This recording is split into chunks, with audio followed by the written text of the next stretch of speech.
Hello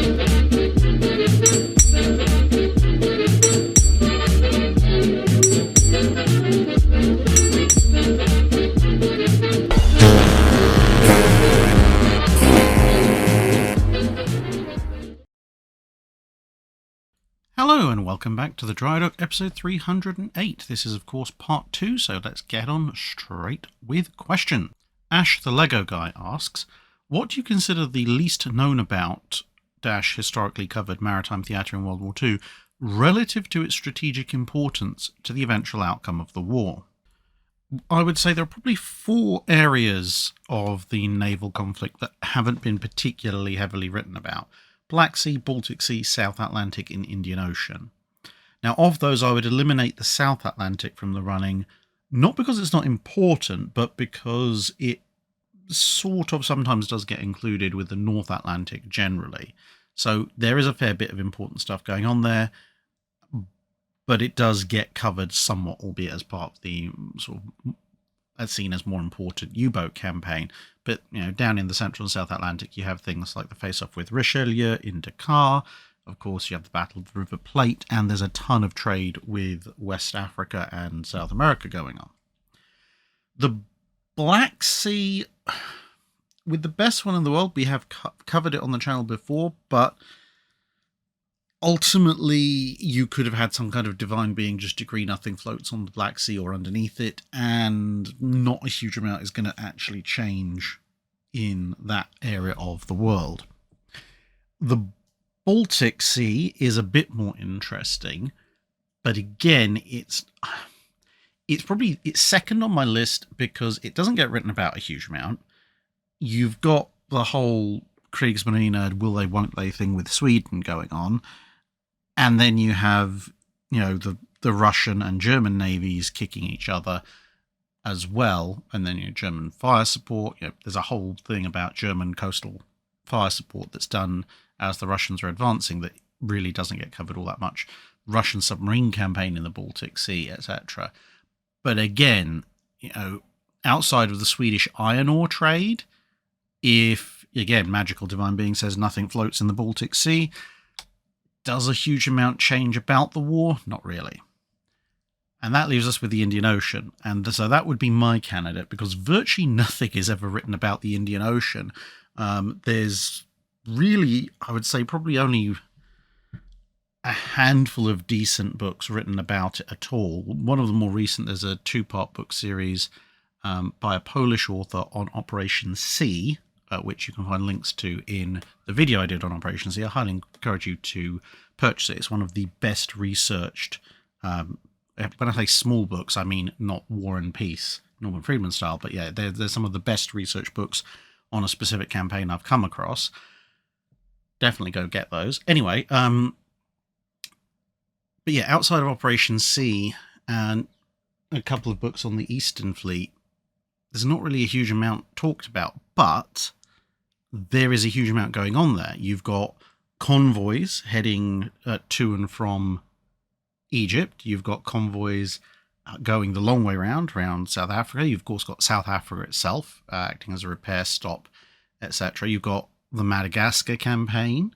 You've got a couple of fairly significant Japanese incursions, not including Operation C, into the Indian Ocean. So there's a huge amount of very important trade going on. There's a whole Italian campaign going on in the Italian Italian colonies in East Africa. Then you've also got the fact that it is the supply route to and evacuation for damaged ships from route for the Mediterranean fleet under Admiral Cunningham for a good while. So disruption to that area of the world. And of course, you've also got Cormoran operating that area and Graf Spee briefly. And it's the route to and from for the Australian Navy. So massive disruption to that area could have had huge knock-on effects for the war. The reason you got a picture of Georgia Savarov is she spends a good chunk of time escorting convoys in the Indian Ocean. But as far as I'm aware, at least, no one's really written a fully comprehensive history of World War II naval operations in the Indian Ocean start to finish. And that, therefore, would be my candidate. PH5817 asks, the Chilean Navy requested spare boilers on Almirante Latorre to be able to go for a cleaning cycle while keeping a reasonable speed. Why didn't the Germans do the same, knowing that during a war they would only be able to use poor quality coal? Or did they? What was the typical length of such a cycle? Well, it's important to remember you've got two different kinds of cycle when it comes to cleaning. I mean, there's a few variations there, but mainly you're talking about either shutting down the fires and then immediately cleaning it out. Now, obviously, the boiler's still going to be very hot, so there's a limited amount of cleaning out you can do, mostly using long rakes and so forth. But because things aren't actively burning, or perhaps burning at a very, very low level, you can do it without losing limbs. And then, of course, you've got the full, this boiler is dead cold, and, you know, here, Muggins, here's a stiff wire brush, go in there and clean the thing spick and span. Almirante Latorre was capable of either of these whilst retaining her notional top speed, because she had a surplus of boilers.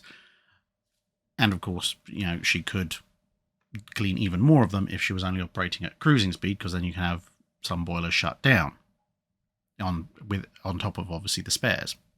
Now, the reason the Germans don't really go for this, it comes down to essentially cost. Almirante Latorre is supposed to be one of two ships for the Chilean Navy. And this comes back to a point I've pointed out historically and, you know, also talked about for present day and future navies. When a navy is small and it can only afford a few frontline combatants relative to, you know, the major navies of the time, it is in their interests to pay that little bit of extra money in order to afford kind of the premium option, if you like. So if you look at when Almirante Latorre is laid down in 1911, the commensurate German ships being laid down at that same time are the König class. But if you compare the Königs to the Latorres are round about 2,500 to 3,000 tons heavier. They are considerably longer, almost but not quite 100 feet longer. Beams, not much in it, but obviously they are just a fraction faster, partly thanks to the boiler fit. They are obviously more heavily armed. Both ships have 10 guns, but the Königs have 12-inch versus the Latorres having 14-inch. But the Latorres are paying for that, even though they are bigger, and therefore, you know, in theory, that they can afford the bigger guns, which obviously they can do, but partly they're paying for that in armour. The Latorres are much less heavily protected in terms of belt armour than the Königs are, albeit the deck armour is of a similar nature, and the Königs are carrying, generally speaking, just fractionally heavier turret faces. So in other words, despite paying for a bigger, premium and costlier ship, the Latorres still have one or two weaknesses, mostly in terms of belt armor protection compared to the Königs, that has had to be sacrificed to allow for the greater space to incorporate those boilers. Now, for the Chileans, that design decision makes sense. For the Germans, you know, because the Chileans are just building the two, and maybe looking to build another one or two much later down the line. For the Germans, who at the time are building multiple sets of battleships, and they're building them every year or two, depending on which particular years you're looking at, because you've got to include the battle cruisers as well, the extra premium the Chileans are paying for the Latorres would add up quite a lot if they were to make the Königs, for example, that little bit larger so they could fit in a few more boilers, because it's not just about the cost of the boilers and the cost of some increased steel for the hull. You're also talking, therefore, about increased amounts of armour protection, because obviously that area has to be protected. So when you compare the costs of Latorre, and bearing in mind if she was a German-built ship, she'd probably cost even more because the Germans would want to stick more armour on her, but even assuming they wanted to build an identical copy, for Latorres, compared to the cost of 4 Königs, the price difference would be about £1.2 million, or just over 24 million marks. And that's the cost of 3 or 4 light cruisers for Imperial Germany, or about half the cost of a Der Flinger class battle cruiser, or 60 to 65% the cost of a new battleship. That's a lot of additional money, and therefore, and also, a lot of potential other ships that you could be buying in exchange for a feature of a very limited utility. Because, of course, yes, they're burning poor coal, but in most conditions, you could have some boilers shut down and being cleaned while other boilers keep going for cruising speeds. It's this very, very niche condition of having to run around at full speed for about a day or so, fighting and running away from the Grand Fleet, that does the German propulsion systems in a bit. Sapper Ninja asks, if at the fall of France, Dunkerque, Strasbourg, Richelieu and Jean Bart form up together and sail straight to Alexandria or Gibraltar, explicitly to keep up the fight alongside the Royal Navy, what would happen next? How does Jean Bart get completed, and where are the French ships placed?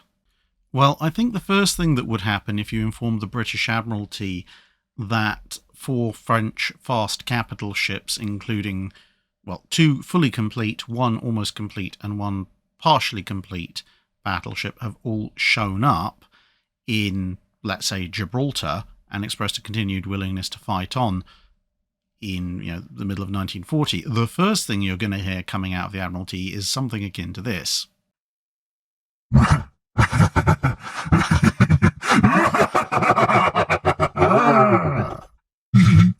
But in all seriousness, obviously, Richelieu needs a little bit of work to complete. Dunkirk and Strasbourg are operational.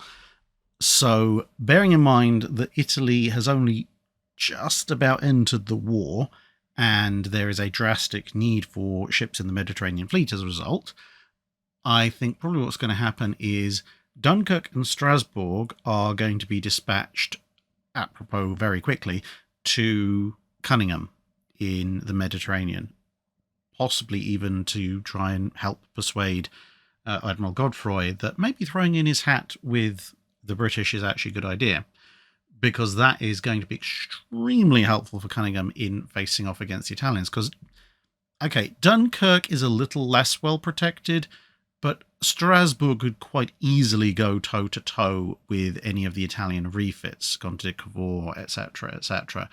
She'd be at a little bit of a disadvantage against the Littorios, but then anything on the Mediterranean Fleet's roster would be anyway. And Dunkirk, while she's somewhat less well protected, I mean, she can still hurt an Italian refit battleship, and Dunkirk would make an excellent flagship for the cruiser divisions, because historically, of course, Italian cruisers show up, British cruisers have to withdraw. If Italian cruisers show up and Dunkirk is leading them, there ain't going to be a withdrawal. Richelieu and Jean Bart would definitely be sent back to the UK, because that's the only place that's really capable of refitting them. Richelieu doesn't need a huge amount of work. I mean, they are going to discover some defects with their shells, but they can manufacture new ones. After all, Britain does manufacture 15-inch shells. They can very slightly change some tooling for some custom batches. And at that point, Richelieu is almost certainly going to be stuck with the home fleet, because remember, the home fleet is critically short of fast capital ships, and with Scharnhorst and Gneisenau around, and then Bismarck coming up, well, yeah, Richelieu, once they fix the issues with their guns, can very easily cope with a Scharnhorst or two. And as I've said before, of all the treaty battleships, Richelieu would be one of the better choices to go toe-to-toe with Bismarck later on anyway. And that relieves the pressure somewhat on the British, because if the home fleet is now King George V and Richelieu as the fast capital ships, as well as maybe Hood once she gets back, then the pressure to rush Prince of Wales out is reduced, and the pressure on Hood for operational duties is also reduced. Jean Bart is almost certain to get completion, because she's most of the way there. I mean, she's launched, her engines work, etc. And absolute worst comes to worst, the British do have stocks of 15-inch guns. They're not the French 15-inch guns, but they have 15-inch guns. And I think if you told the British, hey, look, we need you to put together a turret. The French already have the plans for the quad turret, so don't worry about that. Just build the blasted thing. And yeah, you have to go rebalance it a little bit for some 15-inch 42s, even if at that point the British are told you, well, maybe we'll need to not do Vanguard, because that'll supply 8 guns, or delay it, because at this point, remember, Vanguard is being delayed, or if we have to pull guns off of the monitors or whatever, they're going to do it, because to complete Jean Bart and get her into full operational service is going to be a heck of a lot quicker than finishing Vanguard from whatever minimal state of construction she's in at that point. So it's definitely worth it from their perspective. And then what I suspect will happen is that Richelieu almost certainly will be sent out as part of the force that goes after Bismarck. And at the conclusion of the destruction of Bismarck, whether that be at the revised Battle of Denmark Strait or with King George V and Rodney taking her out or whatever, the threat of German capital ships is temporarily diminished until Tirpitz comes online, whereas the threat of Italian capital ships with the Latorres tootling around has significantly increased. Of course, the Germans do have the Scharnhorst out and about, and then later, obviously, in Brest, and then making their way up the Channel. So I suspect at some point after the destruction of Bismarck, Richelieu will be swapped with Dunkirk and Strasbourg. So the Dunkirk and Strasbourg will be brought back from the Mediterranean fleet. They'll probably need a bit of an overhaul anyway. And Richelieu takes their place. So that gives Cunningham a fast, modern battleship capable of going toe-to-toe with a Littorio. And it gives the British Dunkirk and Strasbourg. Dunkirk, very, very good at countering commerce raiders. Strasbourg, perfect counter to the Scharnhorsts. And Dunkirk, not a terrible counter to the Scharnhorst, but probably want to operate her with the Strasbourg. And then, obviously, as more and more British fast capital ships come online, when Jean Bart comes online, she'll be part of a pool of allied, by this point, fast capital ships available to potentially deal with Tirpitz.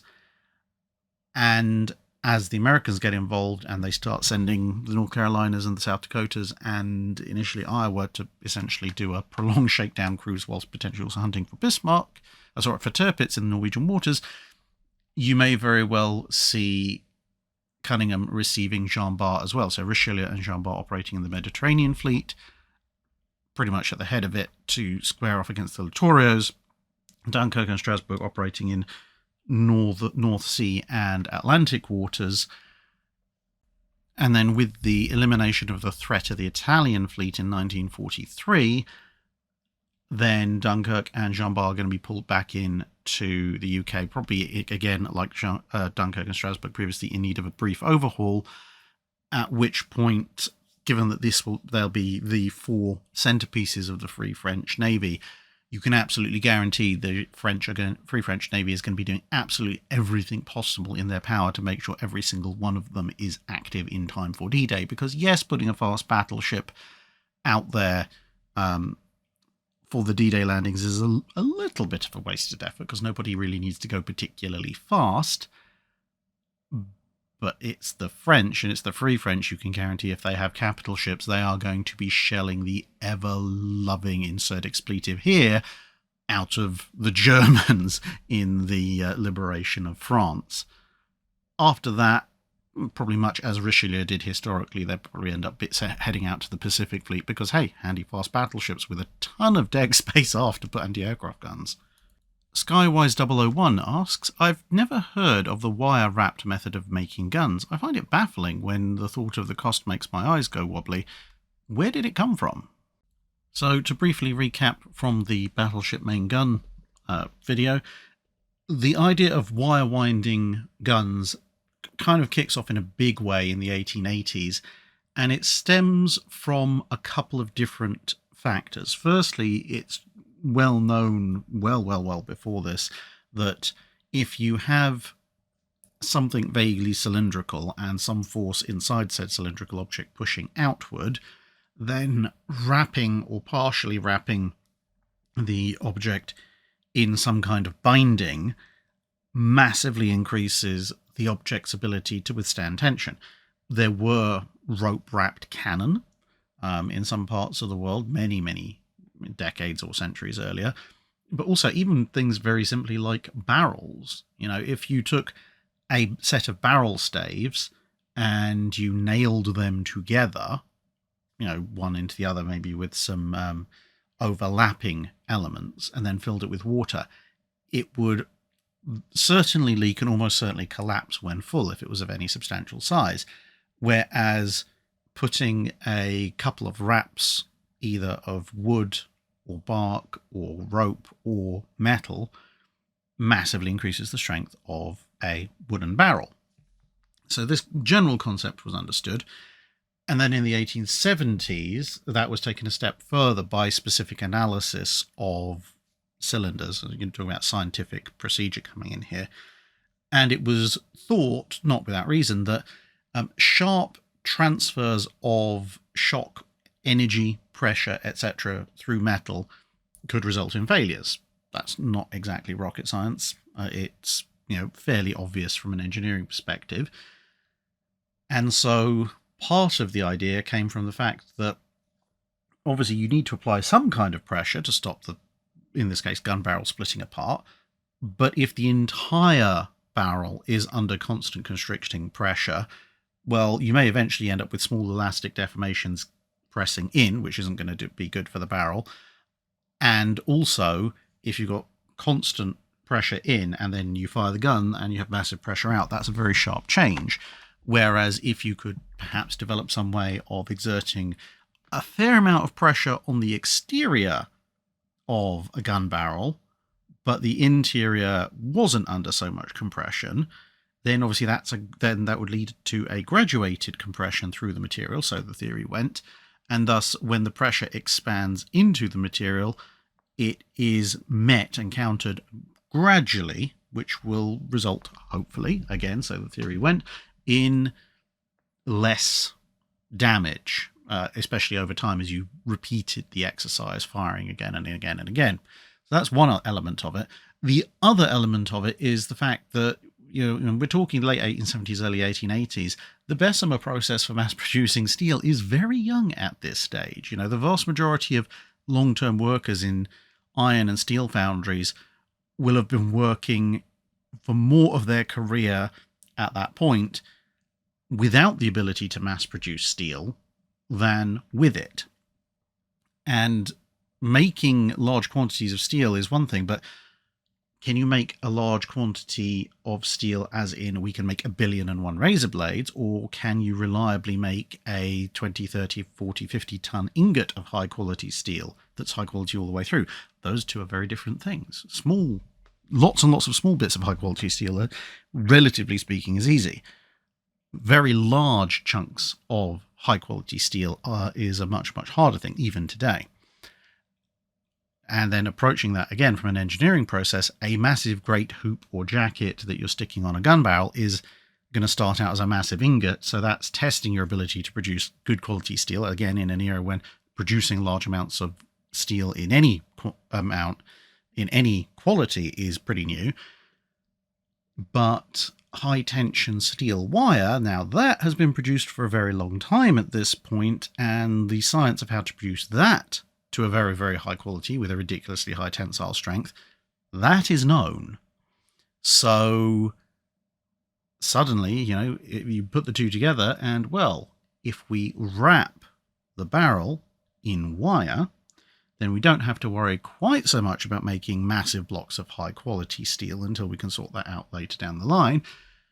And it gives us a reliable spec, encasement for the inner barrel, for the liner and the inner barrel.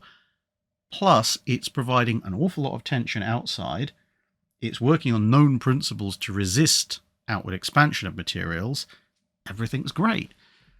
And then, of course, it disappeared later on because that we'll get back to developing massive quantities, large lumps of high-quality steel later on.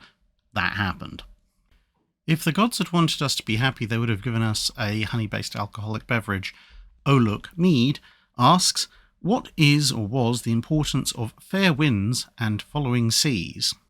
It's essentially shorthand for summarising ideal sailing conditions, but for a little more detail, fair winds colloquially can mean a lot of things, but in this context, a fair wind is obviously one that's going in the right direction, but it's reasonably strong, but it's not a storm or a gale or anything, which is exactly what you want, because you don't want the wind to be too light, because then you won't go anywhere and you'll need to hoist massive amounts of sail to get anywhere at all. And you don't want it to be too strong, because that's when you blow out sails, you're in a storm, it's all very dangerous. But a fair wind will fill all of your big sails, get you moving at a good old pace, but it also means you don't have to go through all the extra effort of hoisting all those little fiddly additional sails, and you're getting pretty much the maximum amount of performance out of your ship that is reasonable to get. And following seas are quite important because for a few different reasons. Firstly, if the sea is following you, i.e. the waves are going in the same direction as you, that means you're not going to be impacting waves coming the other direction and losing speed and juddering a lot, which obviously is going to improve both the quality and speed of your voyage. Secondly, if the waves are coming from behind, so the seas are following you, then as the wave overtakes you, if you're moving forward at any given speed, the relative speed between you and the wave is much decreased. So instead of getting a sharp lift that you would if the seas were coming towards you, you'd get a nice gentle up and down motion, which is much easier to live with. And of course, back in the day, especially when this phrase begins to originate, when you've got very, very high-sterned ships, like Vasa, Mary Rose, Sovereign of the Seas, etc., you're at much less risk of what would later become known as being pooped in the Age of Steam, because obviously in the Age of Steam and Steel, quite often the aftmost portion of the ship is very often the lowest portion of the ship, so a following sea could roll right up on you and overwhelm your aft deck, which isn't brilliant. Whereas if the stern of your ship is the single highest portion of the ship, then as long as your windows, which hopefully are fairly high up anyway, are relatively watertight, then even a fairly high following sea is just going to shove you on a little bit further, which is all to the good. So in fair winds and following seas, you're going to make a good, comfortable and high-speed journey. Vintage Car History asks, in your opinion, do you believe the Minesweeper HMS Bronington is significant enough to warrant preservation? And if so, do you think she'd be better off as a static museum ship or perhaps restored to operability? So for those of you who are unaware, Bronington is a minesweeper, and her main claim to fame these days, to be honest, is the fact that in the 1970s she spent almost a year under the command of the then Prince, now King Charles III of the United Kingdom, and then she was a museum ship, well, sort of briefly, and now not, and unfortunately sunk at her moorings. However, the survey that was done on her recently shows that actually she's in still pretty good nick for a ship that's sunk, and she's a relatively small vessel, being a minesweeper. If you've seen HMS M33, the Monitor, in Portsmouth Historic Dockyard, she's actually smaller than that. And it's estimated that to raise her, patch her up, and transport her down to Portsmouth and give her a bit of a working over would have a cost of between £1 million and £2 million, which, in the grand scheme of things, as far as museum ships go, to get a ship that would be largely suitable for museum ship display, is actually not that bad of a deal. Now, of course, there is the value of the fact that she was commanded by royalty at some point, so there's that amount of historic value.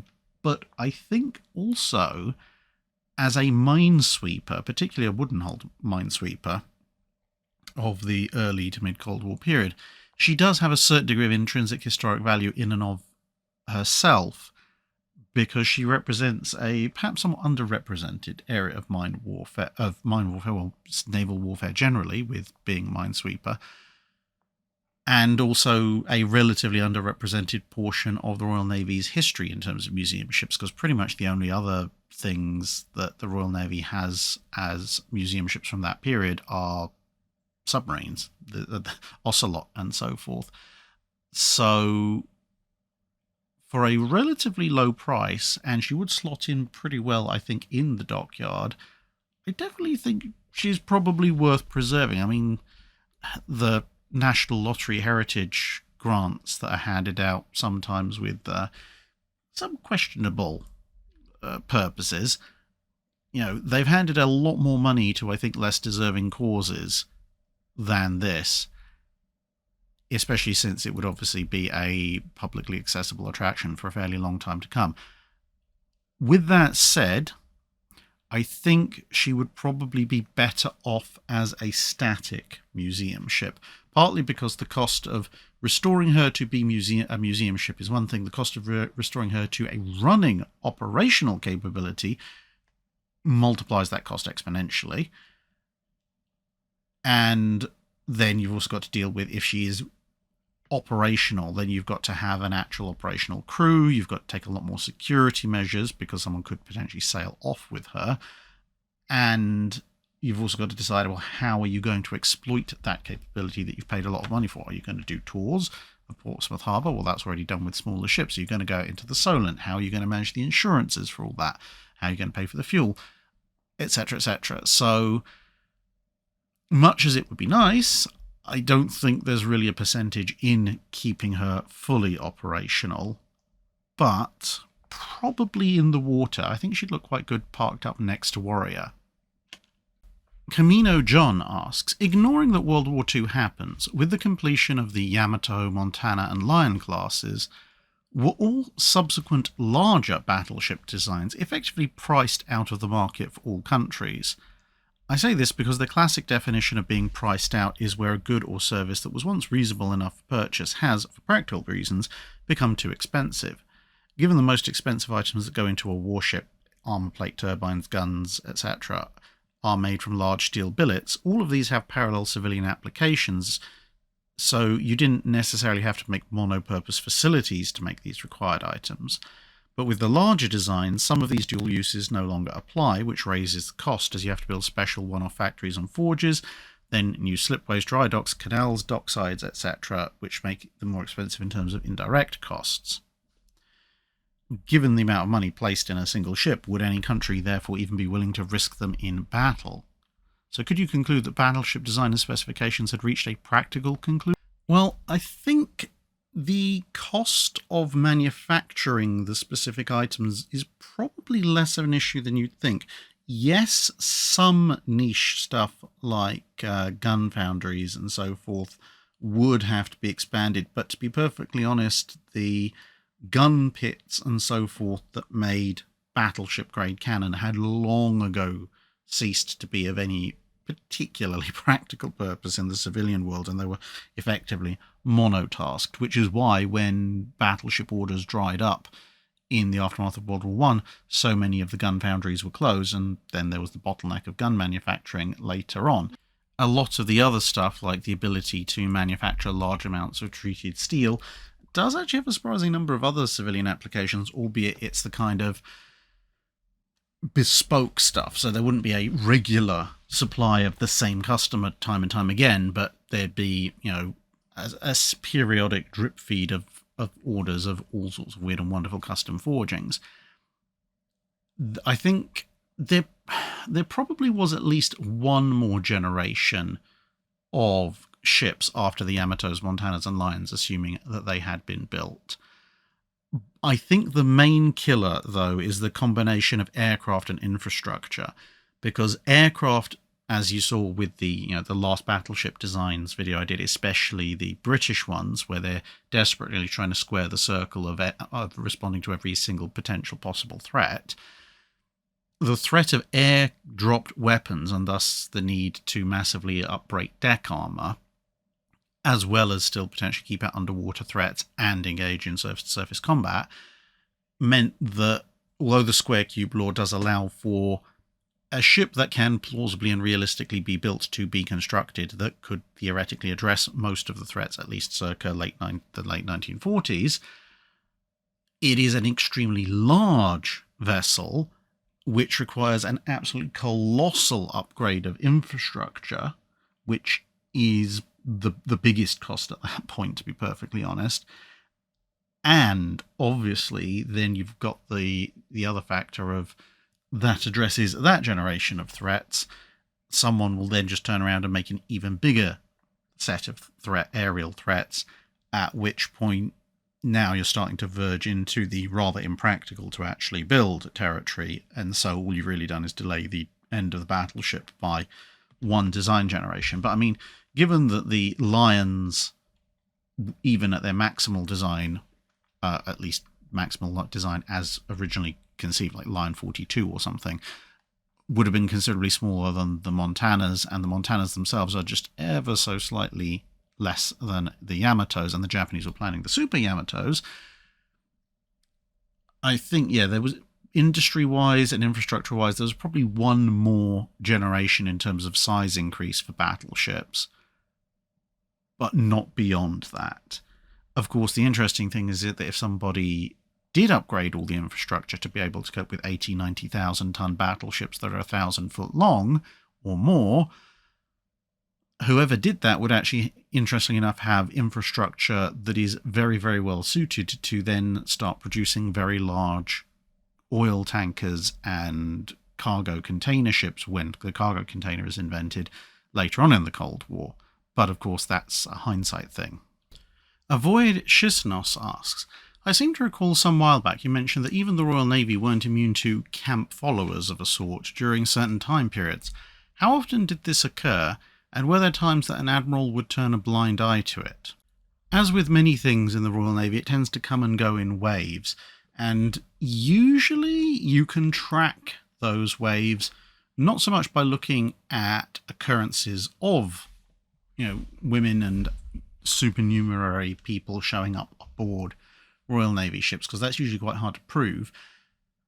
Generally, the best way of tracking it is looking at how often and when orders are issued, reminding everyone that these people are not supposed to be on board. Because if you get a whole flurry of them going through the fleet in, let's say, arbitrarily 1745, then that probably tells you in the 1740 to 1745 period, quite a lot of such people were finding themselves aboard various ships, because you don't have to remind everyone of a regulation unless that regulation is being broken. Now, in terms of when an admiral would turn a blind eye to it, there are essentially three main times, two in peace and one in war. In peacetime, when the fleet was really badly down, like very low budgets, most of the fleet in port, rotting away quietly, not really a huge amount to do. Basically, no one could be bothered. So at that point, you'll find all sorts of people who aren't supposed to be on ships just happily living aboard. The other time in peacetime would be if a ship is on an extraordinarily long and isolated voyage. This would depend on the temperament of the admiral in particular, but say a ship's on a 3-4 year voyage operating in the Western Pacific, or they're doing something like Anson's voyage. Although Anson's voyage in particular, he was quite a stickler for it, and also almost everybody died, so there you go. But, very long voyages, if you had a reasonable officer, they might very well allow the odd supernumerary aboard, just because it keeps morale up, to be a bit more reasonable and flexible. The other time is in wartime. Now, in periods of intense wartime operations, then the rules are going to be followed.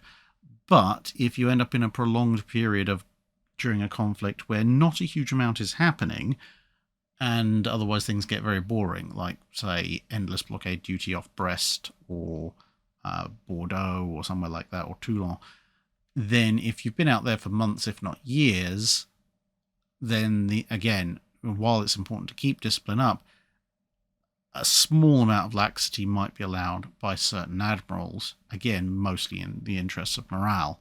Although, if operations begin to look like, things are beginning to warm up a little bit, then you might find the Admiralty re-promulgating the order, which is basically an excuse to say, right, everyone who's not a combatant, get off the ships now.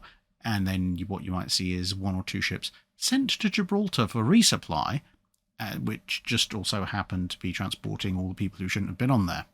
BFW asks, can you go into detail as to why the Daring class destroyers after the Second World War seem to be so much slower, displacing only slightly more and having a slightly more powerful engine set compared to the preceding classes? And did this reason have any other effects on the Royal Navy's approach to destroyer design? So it's a little bit weird because the Daring's official top speed is 35 knots. Now you might be immediately thinking, well, hang on a minute, if we go back to your guide on the Daring class destroyers, you say 30 knots. That is true. But where this comes in and where you sometimes get a confusion between different sources, and some sources use 30 knots, some sources use 31, some sources use 35, one or two even use 29, some just use above 30, is because the data that's available for mid and post-war British destroyers and warship designs generally is somewhat more comprehensive than previously in terms of speed. Now, whether that's because the Royal Navy started calculating all these different speeds and recording them at that point, or whether they just actually bothered to note it down in a place we could find it as future researchers, and they calculated this kind of stuff before, that's kind of up in the air, because references to the kind of speeds I'm going to be mentioning in a moment do show up a little bit irregularly in previous designs, which indicates someone was at least at some point calculating these things. It just seems to perhaps not be as well recorded. It may well actually have been recorded, but just not in as easily an available place. Now, what am I talking about? What I'm talking about is that the Royal Navy starts to put quite a lot of emphasis on the speed of a ship in different conditions. Now, you would have particularly come across this when I was talking about the future battleships in the post-war battleship designs that never were video, where I was talking about if they wanted a speed of, let's say, 28 knots in the tropics at deep load after 6 months out of dock, and to get that speed you actually had to have a ship that was capable of 33 or 35 knots clean out of dock, lightly loaded, which was a little bit nuts for a battleship, but there you go. And this is the same thing with the Darings. So the 35 knot speed is the design speed for the Darings clean, so hull has been cleaned, out of dock with standard or light loads. So the kind of condition you might have a Daring in when you're doing trials, and hopefully you might exceed those trial speed, the design speed a little bit on trials by pushing the engines just a bit further.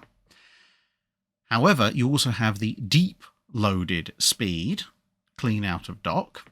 You have the tropical speed in hot conditions, and you have the tropical deep loaded speed when you've been out at sea for 6 months and you've got a degree of underwater growth going along. And all of these figures are different, and they range from worst case, which is the ship is completely fully loaded, it's been out at sea for a while, so it hasn't had its hull cleaned, and it's in the hot tropical environment. Then its top speed is by design supposed to be 29 knots. You have deep loaded tropical, which is 30 knots, so that's considered to be kind of the general worst case. You then have deep load clean, i.e. coming out of a British port but absolutely loaded down, 31 knots. And then you have the clean out of port, as I said, light or standard loading, which is 35 knots. All of these are valid top speeds, but for different conditions. And exactly which speed you take and which speed you quote really depends on how you are considering describing the destroyer. If you're describing it as going, what is the absolute maximum top speed this ship could do, then 35 knots or 35 knots plus, depending on if you want to go by a particular ship's trial speed. Whereas if you want to go absolute worst case, that's 29. Whereas if you want to go, okay, well, in wartime, when she might be sailing fully loaded with extra supplies, extra men, who knows what equipment they've developed in wartime, a full load of fuel, probably hasn't been in for a hull scraping very recently. So your realistic wartime speeds, then you're actually looking more in the realm of 30 to 31 knots. And this is pretty much the case across the board for almost any kind of ship you want to look at. You have notional design top speeds, but outside of some very particular circumstances, after a while, as machinery starts to break down and marine growth starts to increase and people start loading all sorts of interesting gizmos on top of you, you tend to find that you can't actually make those kinds of speeds, and you're traveling a little bit slower.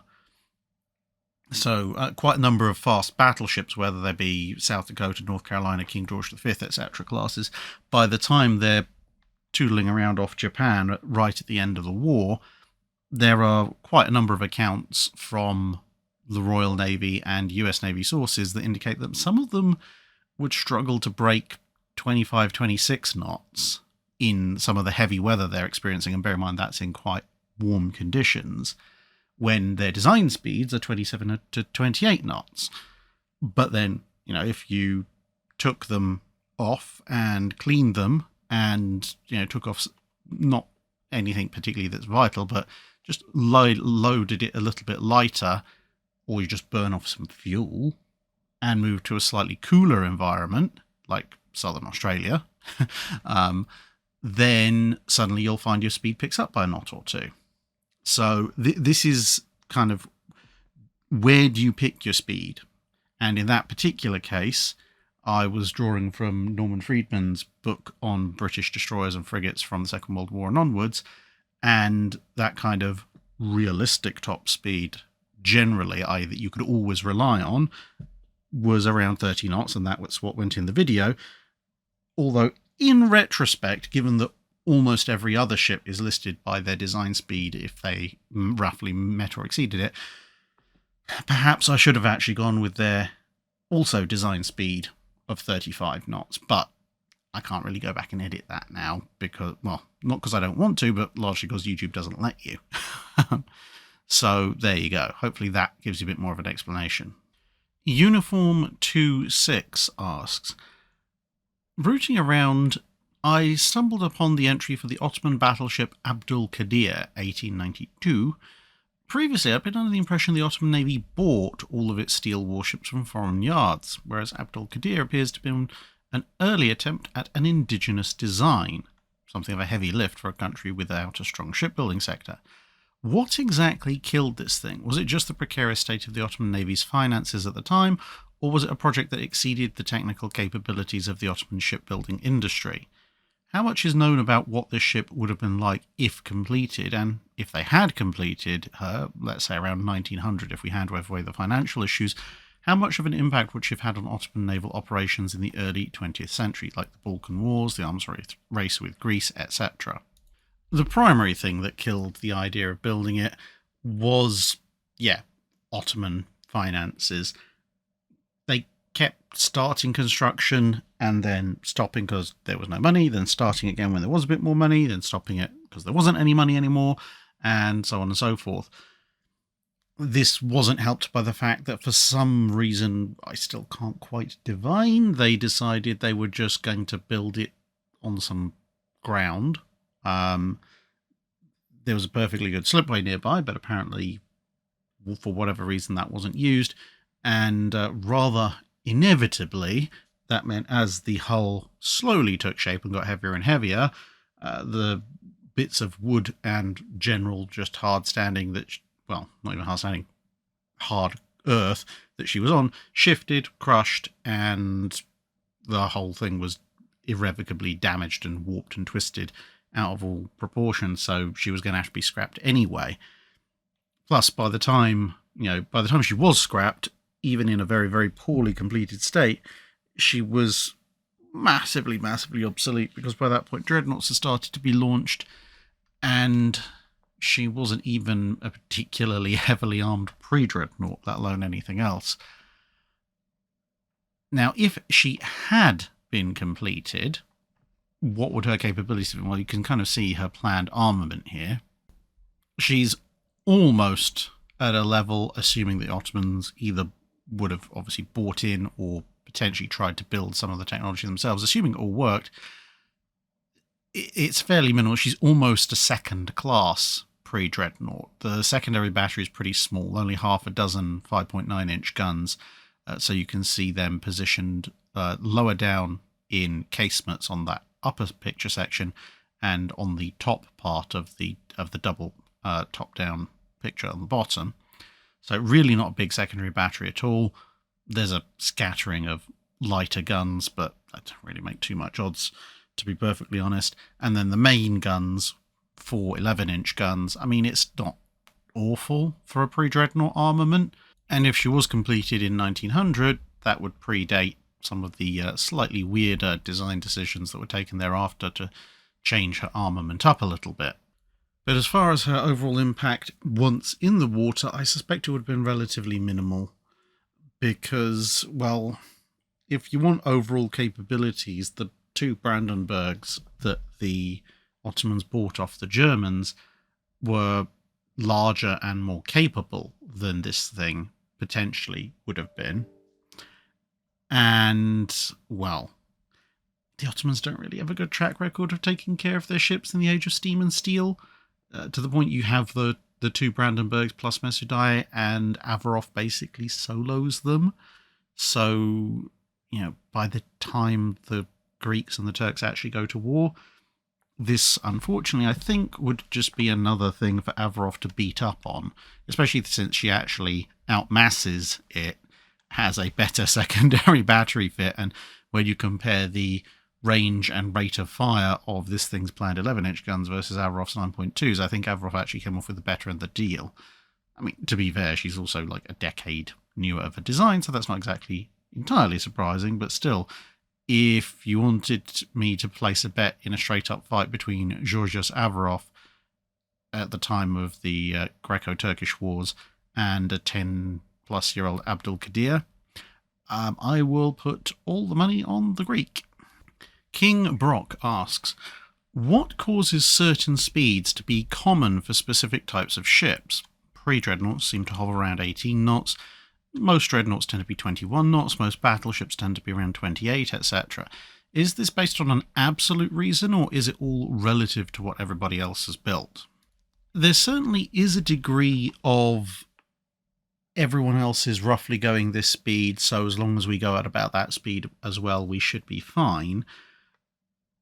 But there is also an element of balance to everything, particularly engine technology and, well, boiler technology, machinery technology in general, will achieve a certain power density at certain technological levels and certain time periods. Now, of course, it is constantly incrementally advancing, but broadly speaking, pre-dreadnoughts are vertical triple expansion engine ships. Broadly speaking, dreadnoughts are turbine powered, and a lot of the ones that are vertical triple expansion engine powered tend to be a little bit slower, not all, but at most. And then for most fast battleships tend to be powered by geared turbines and small tube boilers, as opposed to the larger tube boilers that you tend to find on most dreadnoughts. And within give or take a bit, power density adds up to a certain amount. And if your battleship is coming in at approximately, give or take, the size and displacement of most other ships of their contemporary type, that means that you can get a certain amount of energy per square foot down in your ship, and you probably have, roughly speaking, similar levels of machinery space. Now, you don't want to make your machinery space too big, because obviously you have to protect that machinery space, and you've got to put guns at either end of the machinery space. And if you make the machinery space much larger, then A, the ship has to probably get longer, and B, you have to protect a greater length of it. And that means more armor, which means more weight, which potentially means you need more power, and so on and so forth. And of course, you need enough of an armament to go toe-to-toe with everybody else. So that's balance of speed, protection, and firepower. Most people tend to arrive at roughly similar calculations, obviously with a little bit of variance here or there. But because of the significant increase in deck space that you'd need to stick in more boilers, that's why you tend to end up at everybody going at roughly the same speed, because it's kind of like, this is the maximum reasonable machinery space we can allow, and with a approximately average power density, this is as fast as you're likely to get the ship to go. Now, I know that sounds a little bit convoluted, but essentially it's kind of a general rule of thumb, and people just trim and tweak to match. Now, of course, there are exceptions to each of those rules, but in each of those cases, a sacrifice in protection or firepower has to be made. So when you look at pre-dreadnoughts, there are some pre-dreadnoughts that are 19, 20, or even 21 knots, particularly Italian ones. But when you take a look at them, they are usually much less well protected than the contemporary pre-dreadnoughts, and sometimes even have sacrificed some of their firepower as well. So they're pushing out the other two things in exchange for speed, and hoping that speed will help them, given that they won't last very long in a straight-up stand-up fight with some of the more heavily built designs. The same thing with dreadnoughts. Until you move over to oil firing, which gives you a whole host of benefits, if you've got a coal-fired geared turbine, direct drive turbine or turboelectric dreadnought, then 21 knots is pretty much what you're going to get without a major sacrifice somewhere. And where you do see major sacrifices, again, then you come across ships that are able to go a little bit or considerably faster. So the Revenge class, for instance, were ostensibly at one point 21 knot coal burners, but then by switching over to oil, that gave them an original speed of 23. If you end up looking at something like the Queen Elizabeths, you could get a 21 knot Queen Elizabeth. There were designs for a 21 knot Queen Elizabeth that was a much more logical evolution of previous Royal Navy ship designs, the kind of an enhanced Iron Duke, but with 10 15-inch guns. Now, that would give it a huge additional broadside, had a bit more armour as well, very much an incremental battleship design. But they decided to go with 8 15-inch guns, and to risk of oversimplifying it, by deleting a whole gun turret and its additional paraphernalia, the saved weight and space, plus a little bit of rejigging of the design, allowed you to boost the ship's speed up to, at least in design terms, 25 knots, even if it was more like 24, 24 and a half in reality. And then you see the same thing for fast battleships. You can cheat and make your ship bigger, and so you get something like Latorre or Bismarck and buy yourself some additional speed that way. Or you can be the French with their mechanically assisted circulation boilers and thus massively increase your power density and hit 30 knots and change with a roughly treaty-compliant design. Miles McCaskill asks, much is known about the efforts by the Allies to use land-based air power and special operations to disrupt the construction, repair and refit of Kriegsmarine ships, as well as directly attacking the vessels themselves. One could easily argue that these efforts paid great dividends and greatly diminished the effectiveness of the Kriegsmarine. However, other than a few isolated incidents of German Stukas directly attacking ships at sea, I can't think of many examples of the Germans specifically going after Allied, specifically British, naval construction, repair and refit infrastructure. One would expect that British ports and shipyards would have been particularly vulnerable to German bombing efforts, as most, if not all, of the ports would have been in range of German bombers, presumably even medium bombers, early in the war. Was this another example of Hitler making a big miscalculation by targeting civilian rather than military targets? And how vulnerable were British shipyards and ports to German bombing? Do you think that if the Germans had focused on shipyards and airfields rather than hitting cities, that the war could have gone a lot worse for the Allies, particularly at a time when the Allies had a shortage of escort ships to protect merchant shipping in the Atlantic? Okay, so there's quite a few things here. The Germans definitely did go after British naval infrastructure. You have German bombers trying to torpedo things. At one point, they accidentally drop a torpedo into a dry dock rather than, 100 yards short or so to actually torpedo the gates of the dry dock, which is quite amusing because it just obviously clangs into the concrete of the dry dock. And in the morning, I was like, that wasn't there yesterday. You also have, Prince of Wales, for example, is damaged during a bombing raid while she's still under construction, which delays her construction, which is one of the reasons why she's a little bit late out and why she's still pretty much working up when Bismarck sails. Portsmouth, well, yeah, just look at any record of World War II in Portsmouth and see how much that place was bombed, particularly because of its shipyards, and so on and so forth.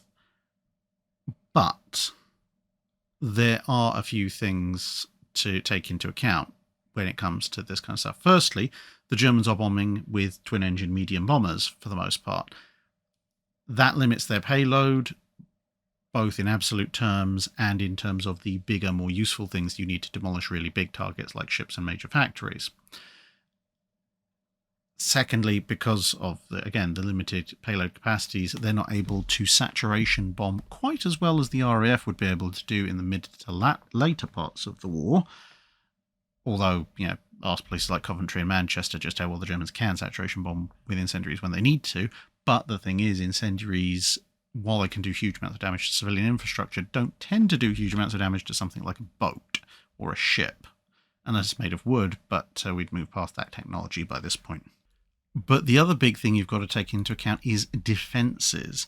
Now, there are a few Royal Navy facilities or private facilities that are kind of on the front line. Plymouth, Southampton, Portsmouth, etc. But they are relatively few compared to the overall number of British shipyards. You've got quite a few in Scotland. You've got some in the north east of England. You've got various smaller yards in Wales, and then you've got Liverpool and various other northwest shipyards and so forth.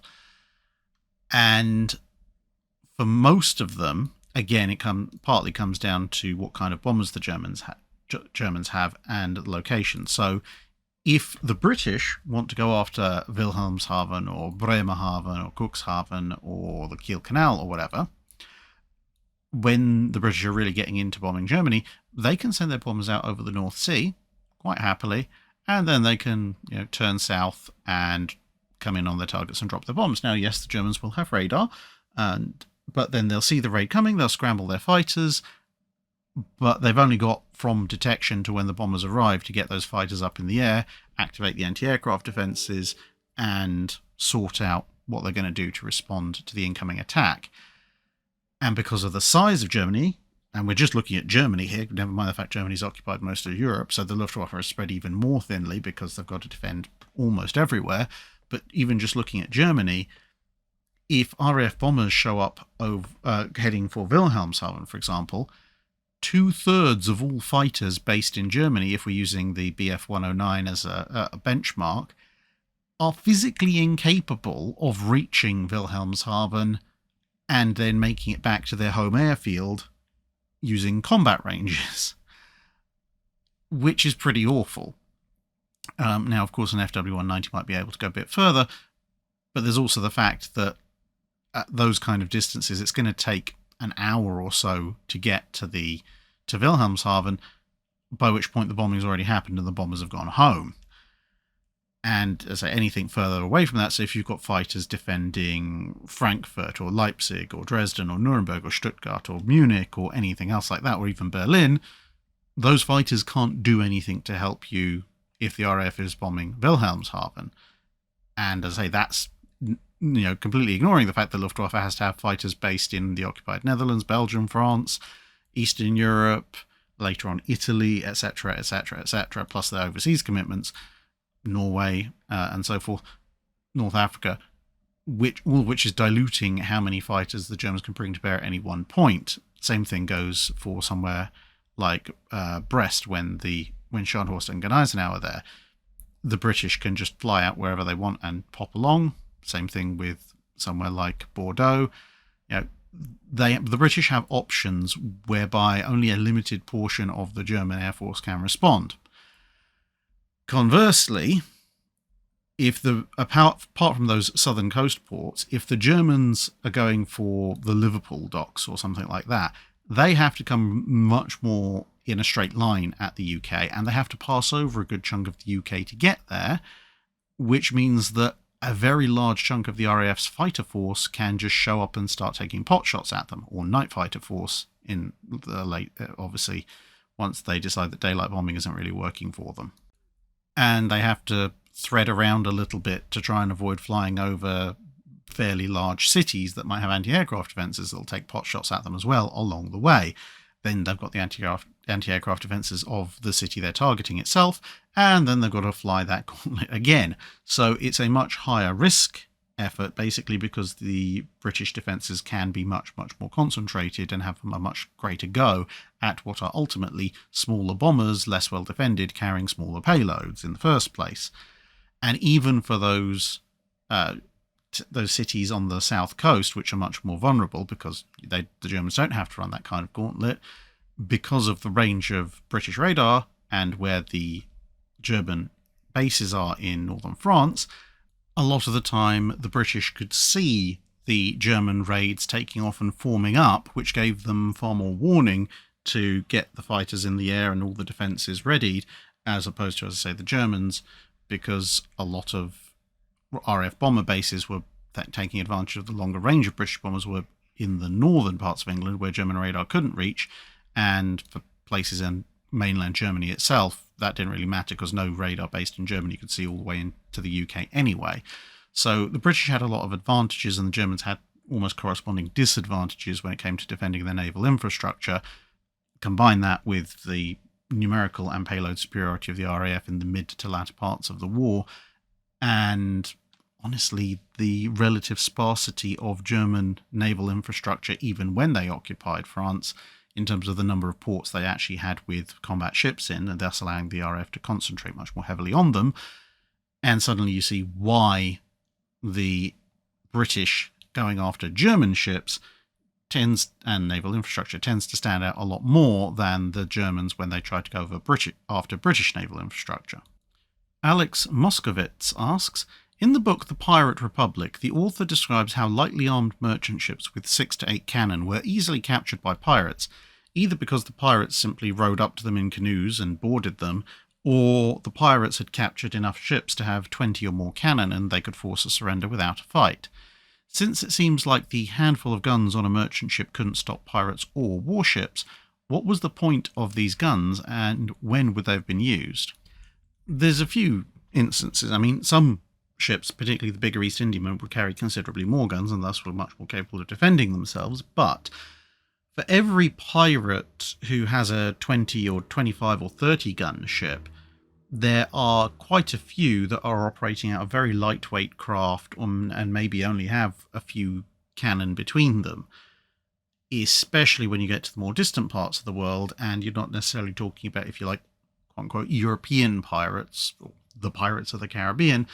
When you get further afield and you're looking at sort of pirates around the Indian subcontinent or in Southeast Asia, off the Chinese coast, etc., a lot of those kinds of pirates will be substantially less well equipped than a pirate with 20 or 30 guns to their name. And a handful of cannon at that point are very good at driving those people off.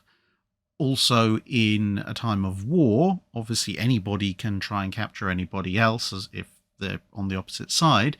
So if you have a handful of guns and you come across a random enemy merchant ship and they have a handful of guns, well, that's a standoff both of you probably leave alone. Whereas if you have no guns and the other side has half a dozen guns, they can probably eventually force you to surrender and be taken as a prize. You've also got the fact that guns are quite useful for signalling things like, help, I'm sinking, or there's pirates over there, somebody come help me, and that kind of stuff.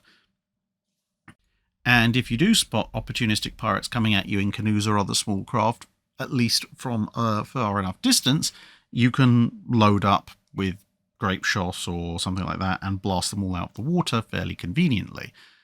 And, and sometimes, although obviously merchant crews don't tend to have the greatest of combat track records a lot of the time, sometimes you don't necessarily have to win a fight, sometimes you just have to hold somebody off long enough, either for you to get under the guns of a safe fortress or for someone else to come and help you. Multiply that by the fact that if a merchant ship doesn't sail necessarily on its own, but sails with a few friends in a small convoy, obviously in wartime they'd sail in very large convoys, but if we're talking about primarily about pirates, if you happen to be sailing with 2 or 3 other ships from the same company, or there's a half dozen of your merchant ships going to the same destination that all kind of club together for mutual defense, then suddenly if each of you has half a dozen guns, then collectively you have over 3 dozen guns, and suddenly you're a lot more of a threat. Now, obviously, unless you're a big East Indiaman, if one of the bigger, better organised pirates or a true warship shows up, you're still stuffed. But those half dozen guns have probably secured you against 80-90% of outstanding threats. And the fact that they can't secure you against the 10 to 20% of kind of top-end threats doesn't make them entirely useless. Explicitly Implicit asks, it's come to my attention that pretty much all armour-piercing, semi-armour-piercing and high-capacity bombs and shells commonly used in and around World War II were filled with high brisance explosives like TNT, dunite and amatol. Why weren't any filled with high blast explosives such as tritonol, since its high detonation temperature and blast performance might in theory do a lot more damage to the flammable internals of a ship? For those of you who don't know what that means, high brisance means an explosive that has a very shattering effect on its target. Tritonol was actually used in some bombs in the Second World War, but it was a compound that was developed during the Second World War. And this is one of the things, is that explosives were being developed, refined and modified constantly during the first half of the 20th century. I mean, to a certain extent they still are. But there's also a bit of a lag between, hey, I've invented this thing, to, hey, I can actually produce this in the terms of thousands or tens of thousands of tons, which will actually practically allow me to use it in weapons in a global war. So, some torpedoes, some really old obsolete torpedoes were still using gun-cotton warheads. A lot of torpedoes in the interwar period, at which were still hanging around, were using TNT. But then more recent torpedoes were using Torpex, at least on the Allied side, and tritonol is another development based off of TNT with the addition of aluminium powder. So as explosives are being developed, they're being tested to see, okay, what makes a good explosive for this application, and then being implemented further. But realistically, if you're going after ships, you want that shattering effect, because a shattered and twisted blast site is much harder to repair.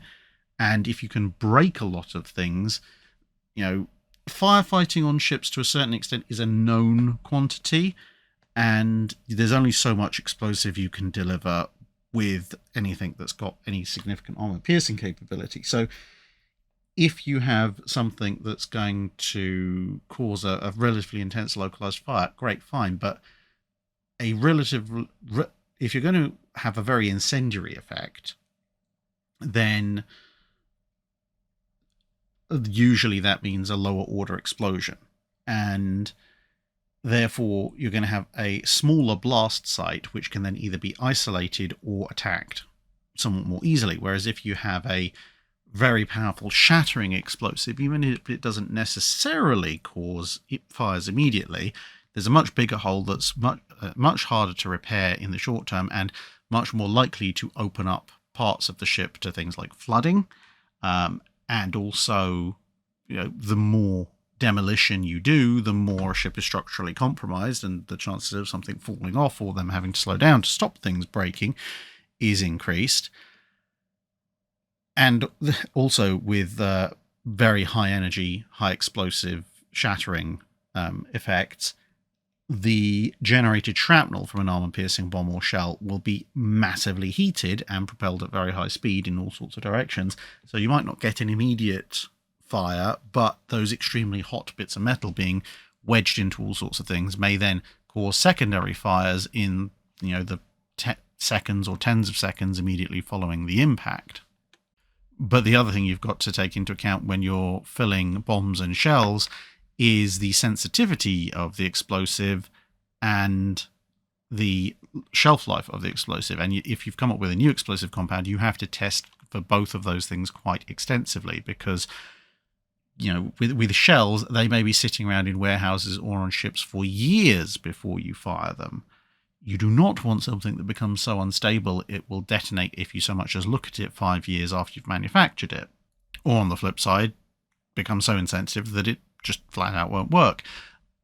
And of course, you don't want something that, even when relatively new, is overly sensitive. Obviously, you don't want it, as I said, to be completely insensitive so that the detonator doesn't work, but you also don't want to be in a bomber, merrily flying along, somebody starts firing anti-aircraft cannon at you, and then the shockwave from a near miss sets off your entire bomb bay. So that adds a whole other layer to trying to establish what kind of explosives you're using as they're being developed. John Plate asks, my reading is that the 16-inch guns on the Nelson class were different from their British contemporaries. They fired a comparatively lighter weight shell that was modelled after German guns. How did the Royal Navy know about this? Did they salvage some examples after the German Navy scuttled their ships? Well, the British had two main sources for practical testing and examination of German guns. Firstly, some of the older German ships were still in port, the Nassaus and Helgolands, for example. Only the more modern ones had been sent over to Scapa. And then in Scapa itself, one or two of the German ships hadn't quite sunk as far as they'd have liked, that is the Germans, and so bits could be salvaged and examined, and of course they'd had a limited opportunity to examine some of the ships before that, even so. But the big prize was Baden, a German 15-inch armed super dreadnought. Of all the ships in the entirety of the German fleet to be scuttled at Scapa, Baden was the one they didn't manage to. Well, they started doing it, but the British managed to board her and get her close enough to shore to ground her, so she never actually truly sank. And that meant once the treaty had been signed and they took her over completely, they had complete access to the guns, the loading mechanisms, the shells, the charges, and they could therefore test the Baden guns in extensive detail. And that's where they got their ideas on how the latest and greatest German guns worked, and therefore what they thought would be good lessons to take over to their own gun development. It turns out it was a little bit of a dead end, but they didn't know that at the time. And then, of course, Baden was used in a bunch of firing trials to see how well British guns performed against German armour. And spoiler alert, another Wednesday video I need to do at some point, the Baden trials showed the 15-inch 42 caliber gun with its new Green Boy shells was, at least if you go by those tests, considerably more powerful than a lot of data tables would have you believe. Reichspeer Minister asks, how well did the material science research on steam machinery on land translate to the one on ships during the period the channel covers? Were they very much alike, but just add salt to the ship one and you're fine? I'm sure available space also mattered. It depends where along the line of steam-powered development you're looking. Very early on, the developments of steam technology on land and on sea were very comparable and in some cases almost interchangeable. Indeed, in fact, some early steamships, their boilers were quite literally locomotive boilers, i.e. a steam train just with the wheels taken off, powering an engine of some description. And similarly, when you're talking about those early engines, relatively low revolutions per minute, fairly big chunky things, and they could have quite a number of uses on land, whether that be as pit engines for pumping out mines or generating power for factories, because bear in mind a lot of 19th century factories, they're not using electricity as much as they're using direct kinetic power. So you'd have an engine generating rotational energy that will be transmitted to one or more extremely long spindles, you might call them, or drive shafts in the ceiling of a factory, and along those shafts would be various large iron wheels to which you would attach a fan belt, much like you'd find in a car, and that fan belt would run down to a piece of machinery on the factory floor, and that would be your source of energy, your source of power to make that machine move. But as time went on, things began to split because marine engines got bigger and bigger and bigger and more complicated because ships were getting bigger and needed more power to move. But the sheer scale of what you needed to move a ship was very different from most applications for steam technology on land. You see this when they try to implement, say, high-pressure boilers in steam trains. High-pressure boilers, for the time period, are obviously quite common on ships, but it turns out they don't actually work very well on steam trains for a variety of different reasons. But there was one main area where there was still significant overlap between ships and machinery ashore, and that was power generation, i.e. electricity generation, especially for turboelectric drive ships for obvious reasons, but even on ships that were using direct drive or geared turbines, and that's simply because a turbine is also used in an awful lot of power generating applications, whether they be in hydroelectric dams or coal-fired power plants, which was pretty much the main source of electricity back in those days.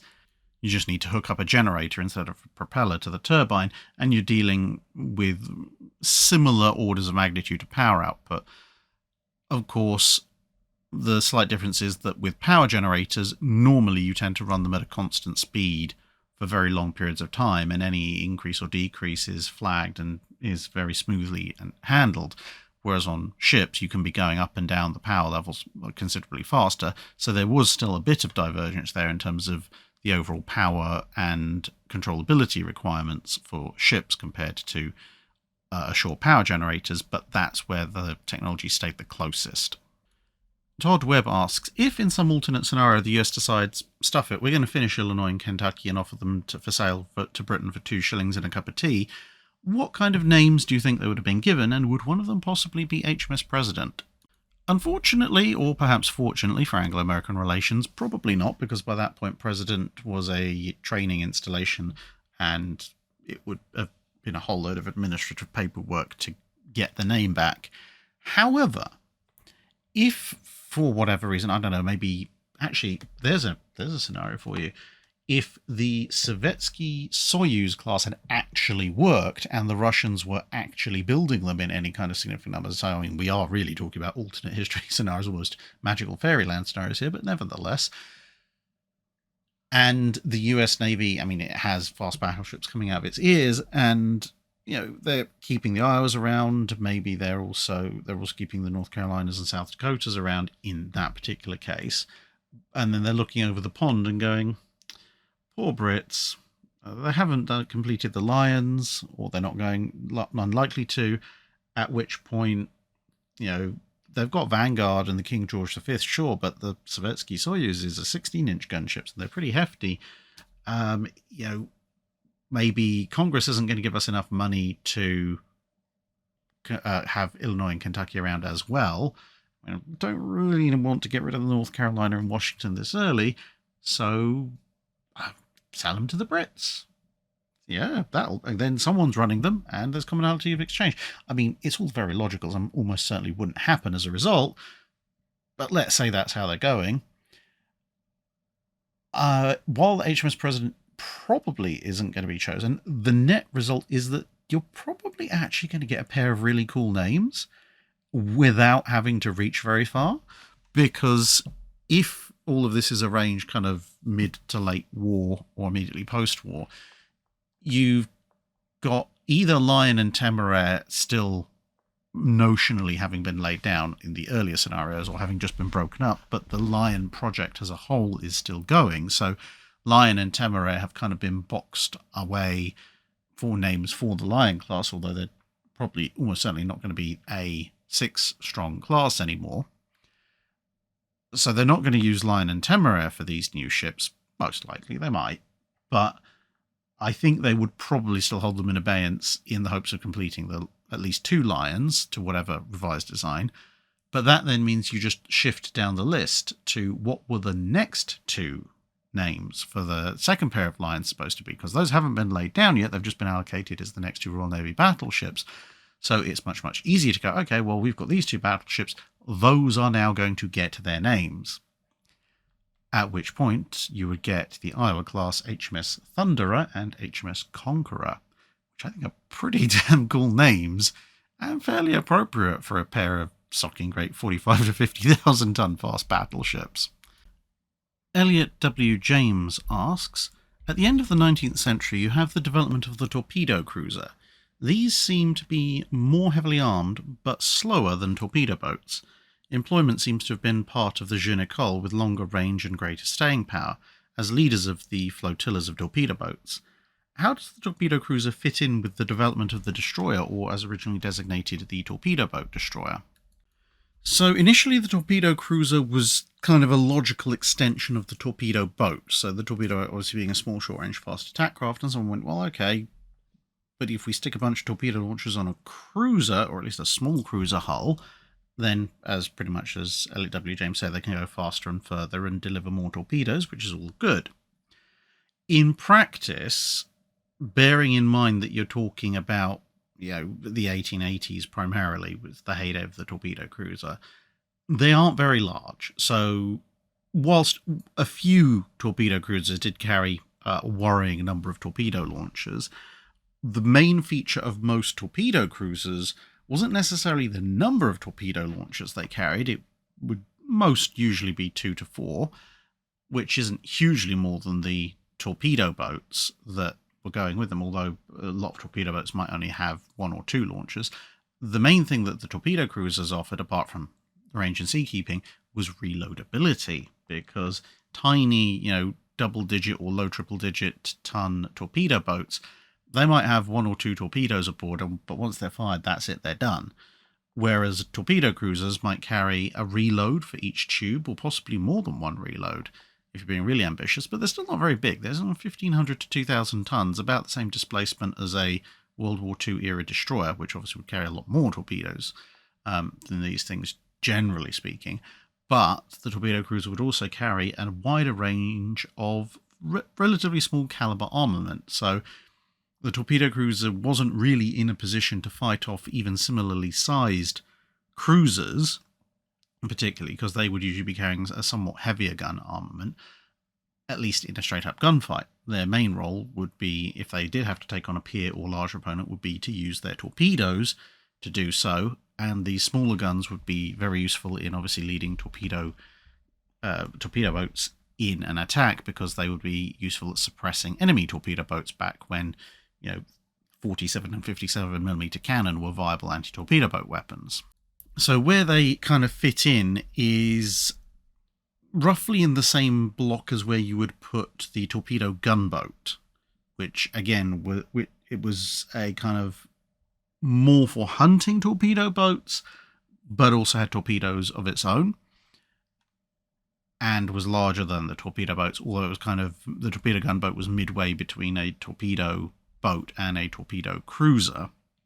But the main problem that both the torpedo gunboat and the torpedo cruiser suffered from was a relative lack of speed. It turns out if your primary attack method is going to be torpedoes, you either need to be stealthy like a sub, or if you're going to be a surface ship, you need to move really quickly. And neither the torpedo gunboat nor the torpedo cruiser could do that, and so both of them died off relatively quickly in the major navies, although they did hang around for a little bit longer in some other navies. And the torpedo cruiser's legacy kind of split off. The smaller ones kind of merged in purpose with the larger torpedo gunboats, which then went down a bit in size to become torpedo boat destroyers, which then became destroyers. And the larger ones tended to drift off into the more conventional protected cruiser role, as protected cruisers became very much a thing. And so in Royal Navy parlance, that'd be second-class cruisers for the most part, and kind of the general dog's body cruiser of the last stage of the 19th and very early part of the 20th century, roughly analogous to the light cruiser in the interwar World War II period. Lord Quack, King of the Ducks. That should go on a t-shirt somewhere. I've always been fascinated by USS Ranger's movable funnels. Could you give a brief overview of the mechanics behind their operation, i.e. how were they lowered and raised, and how did the deck tiles get moved around and latched into place? Did the power plant need to make any changes during the moving process? I've also tried to find film of the funnels moving, but have been unable to locate any. There are plenty of pictures of the funnels up or down, but no film of them actually moving. Have you been able to locate any film or know of a source that might have it? So I've gone through all the available online NARA footage, that's US National Archives, of USS Ranger, Can't find anything that actually shows the funnels moving up and down, which is a bit odd because you think someone would be interested in catching that on film.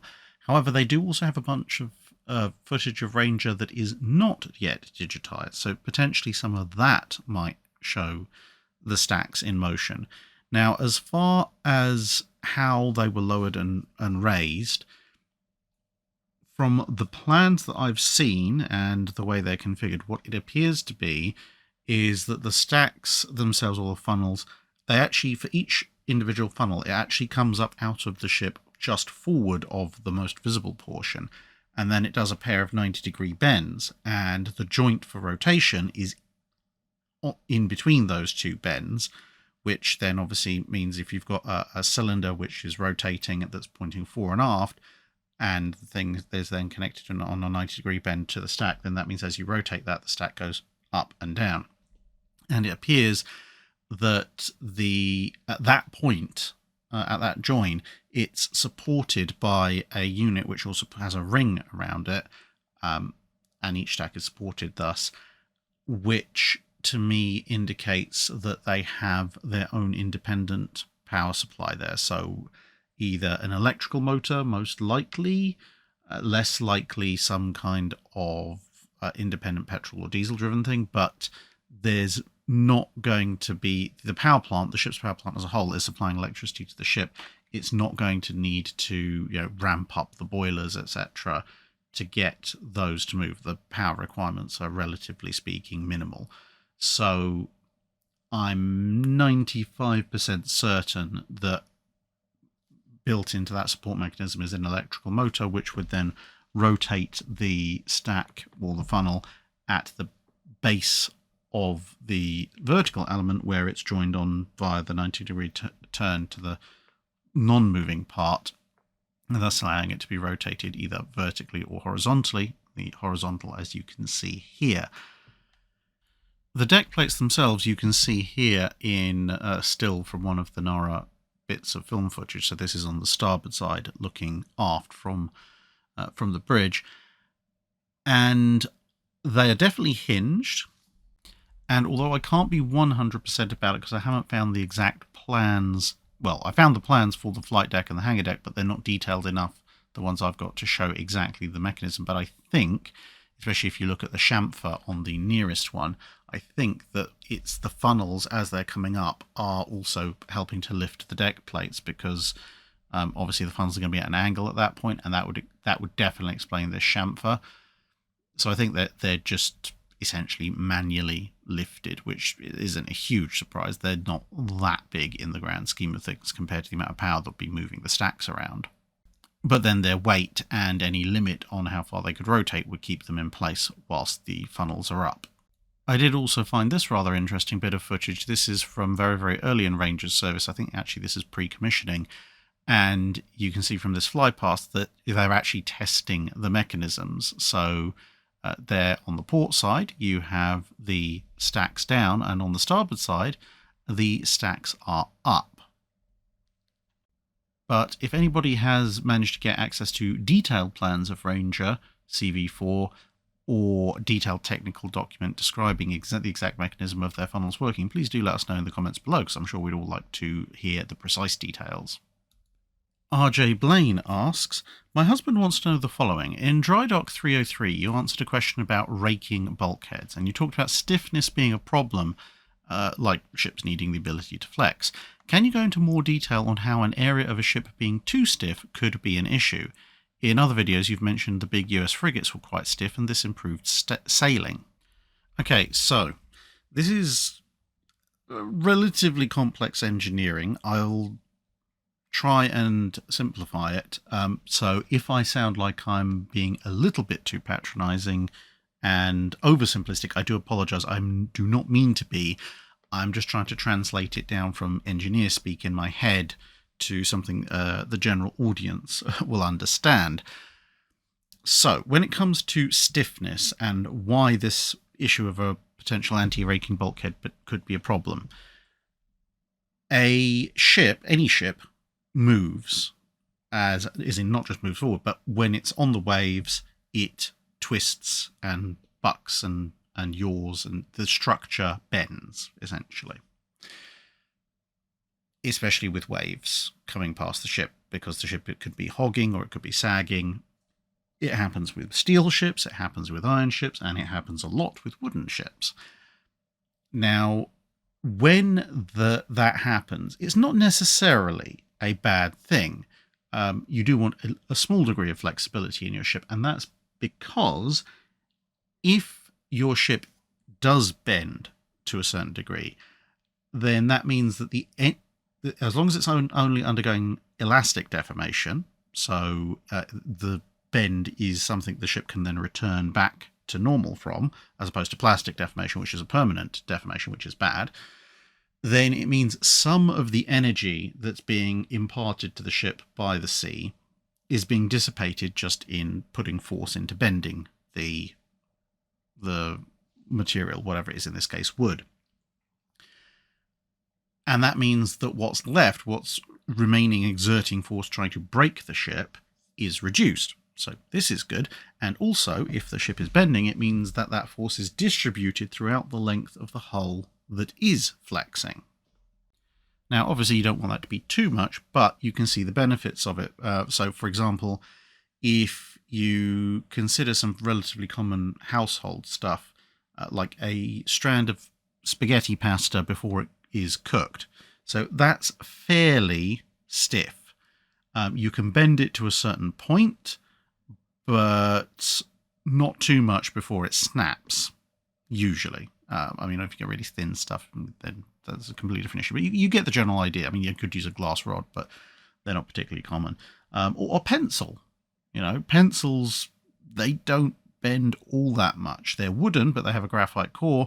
So when you bend them, or put them between your fingers and press down, you tend to get a very slight bit of flex, and then you hear the creak and crack and crunch of it giving way, and then it snaps. So that's why you don't want a ship to be too stiff, amongst other reasons, because you might end up putting too much load on it and then it'll break. Whereas if that load is somewhat more distributed, then hopefully it doesn't break. Now, the problem of localized stiffness is that creates a rotational point, and that shortens up the length of the ship that is flexing, which then means that if a given amount of energy it would go into the ship, but it's now going into a smaller portion of the ship, that means the energy is distributed over a smaller area, so the energy is greater per unit length. Therefore, it's more likely that something will break, because any individual portion of the ship before or after that point of stiffness is now experiencing more stress. And on top of that, if you're talking about something like a big wave, okay, so a big wave, let's say a 20-foot wave, it's going up to 20 feet, whether you like it or not. If your whole ship is riding up that, and this is a very crude, over-exaggerated example, but if your whole ship is riding up that and the whole ship can bend, then obviously that energy of the 20-foot wave is distributed over the full length of the ship, let's say a 200-foot ship. If, however, you have a bulkhead that it is kind of a very, very stiff point, so that part of the ship won't rotate, then the bow is still going to be lifted up and the rest of the ship's going to follow, but that big lifting force is now going to be pushing the bow up and trying to essentially rip it off that bulkhead, because that bulkhead isn't really going anywhere. I mean, the whole ship is probably going to rise, so it's going to limit the effect somewhat, but that is going to be, even if the force isn't enough to rip the stern or rip the bow off the ship, it's going to be a stress concentration point, and over time you're going to, well, you're not going to get fatigue failure the way you would with a metal, but you will get a build-up of small failures and tears in the wood until eventually something's going to go. And in some ways, sometimes even on steel ships, you can see sort of this problem coming in place. So we all know about German ships losing their sterns and American ships losing their bows, although other ships also lose their bows and sterns, but it seems to be more common in those two navies. A lot of the time, when you look at where the tear or the collapse has come, it's usually either directly on or in the vicinity of something that has made that area locally stiff, whether it be steering gear armor boxes or the ends of the ship's armored citadel, or the location of perhaps a barbette, another source of stiffness.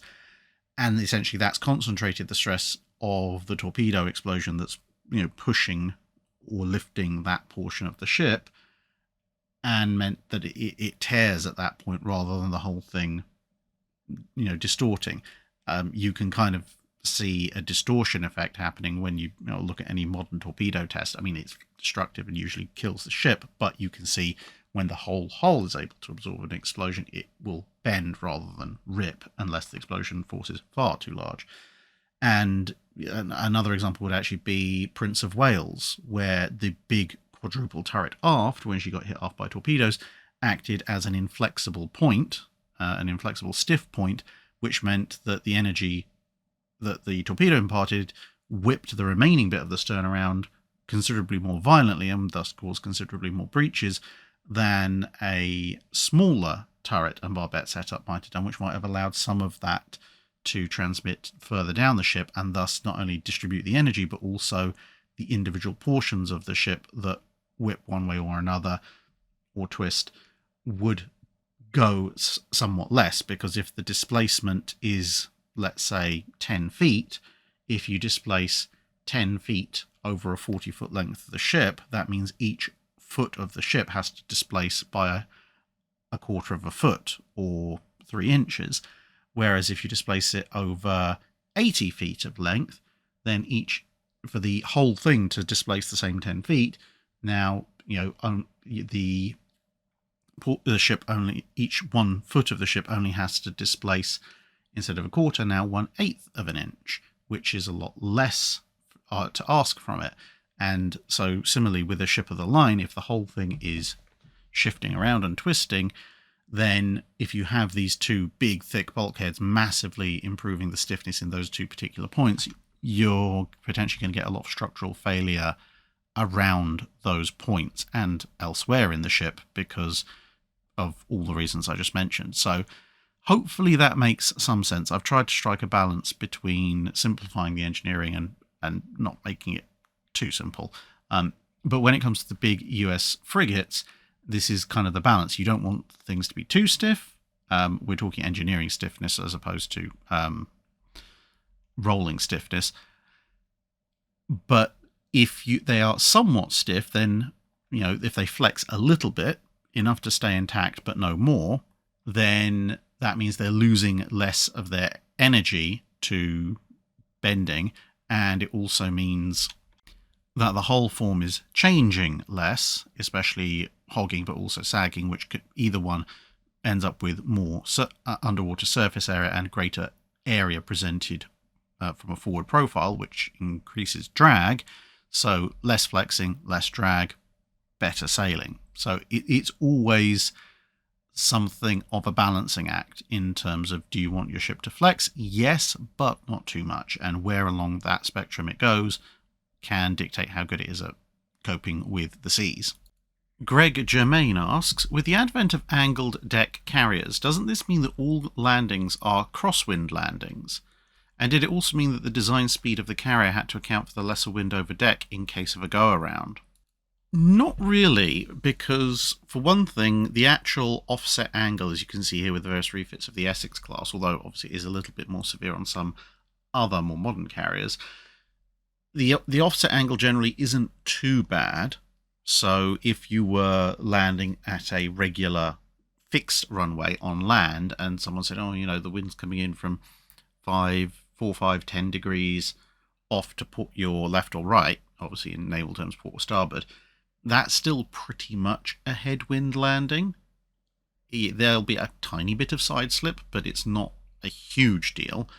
Plus, of course, although technically speaking, a carrier can recover and launch aircraft at the same time, most of the time they don't, which means that if you want an absolute true headwind, there's actually technically nothing to stop the carrier just sailing a few degrees off of directly into the wind to enable there to be a direct 0-degree headwind straight across the angled part of the deck, coming down the angled part of the carrier's flight deck on the line, which would then mean an absolute perfect landing. It's the rather wonderful capability of carriers if you can actually fine-tune exactly where the wind is heading down your ship and down, therefore, the flight deck within reason, as opposed to with fixed landing fields where obviously on land you have to just adapt, roughly speaking, to whichever way the wind is going. Robert Knapp asks, I've always found the naval battles on the Baltic during World War I fascinating, and particularly the resilience of the Slava against a good chunk of the High Seas Fleet. How did she manage to last as long as she did, and why did Germany risk such valuable capital ships in the narrow and shallow waters of the Baltic? Slava managed to hold out for as long as she did, partially through luck, but also partially through a lot of good planning in terms of the defences. The luck came in that none of the hits that actually penetrated her hull or her lighter armour were in areas that would critically damage the ship. Now, there were areas that hits that caused some flooding, hits that caused some fires, but they were relatively spaced out, and individually none of those were particularly critical, although cumulatively it did mean that she wasn't able to eventually get home at the end of the day.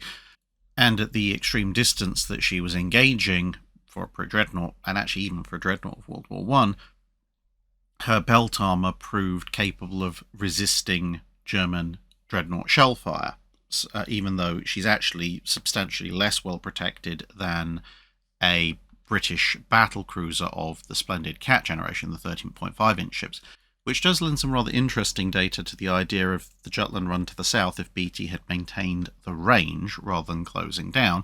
But, nevertheless, there was also the fact that Slava was part of an integrated defence system, so there were shore batteries which were constraining the Germans' capabilities of movement and how many ships they could bring in, and there were extensive minefields which were further constraining their capabilities, so the dreadnoughts that came to attack her could only advance up a very narrow swept channel, so they couldn't turn to bring their full broadsides to bear, as can be evidenced by the fact that when it came time for them to leave, they actually had to reverse down the swept channel rather than turn around. So there clearly wasn't room to turn around. If there's not room to turn around, there's also not room to turn to present broadside.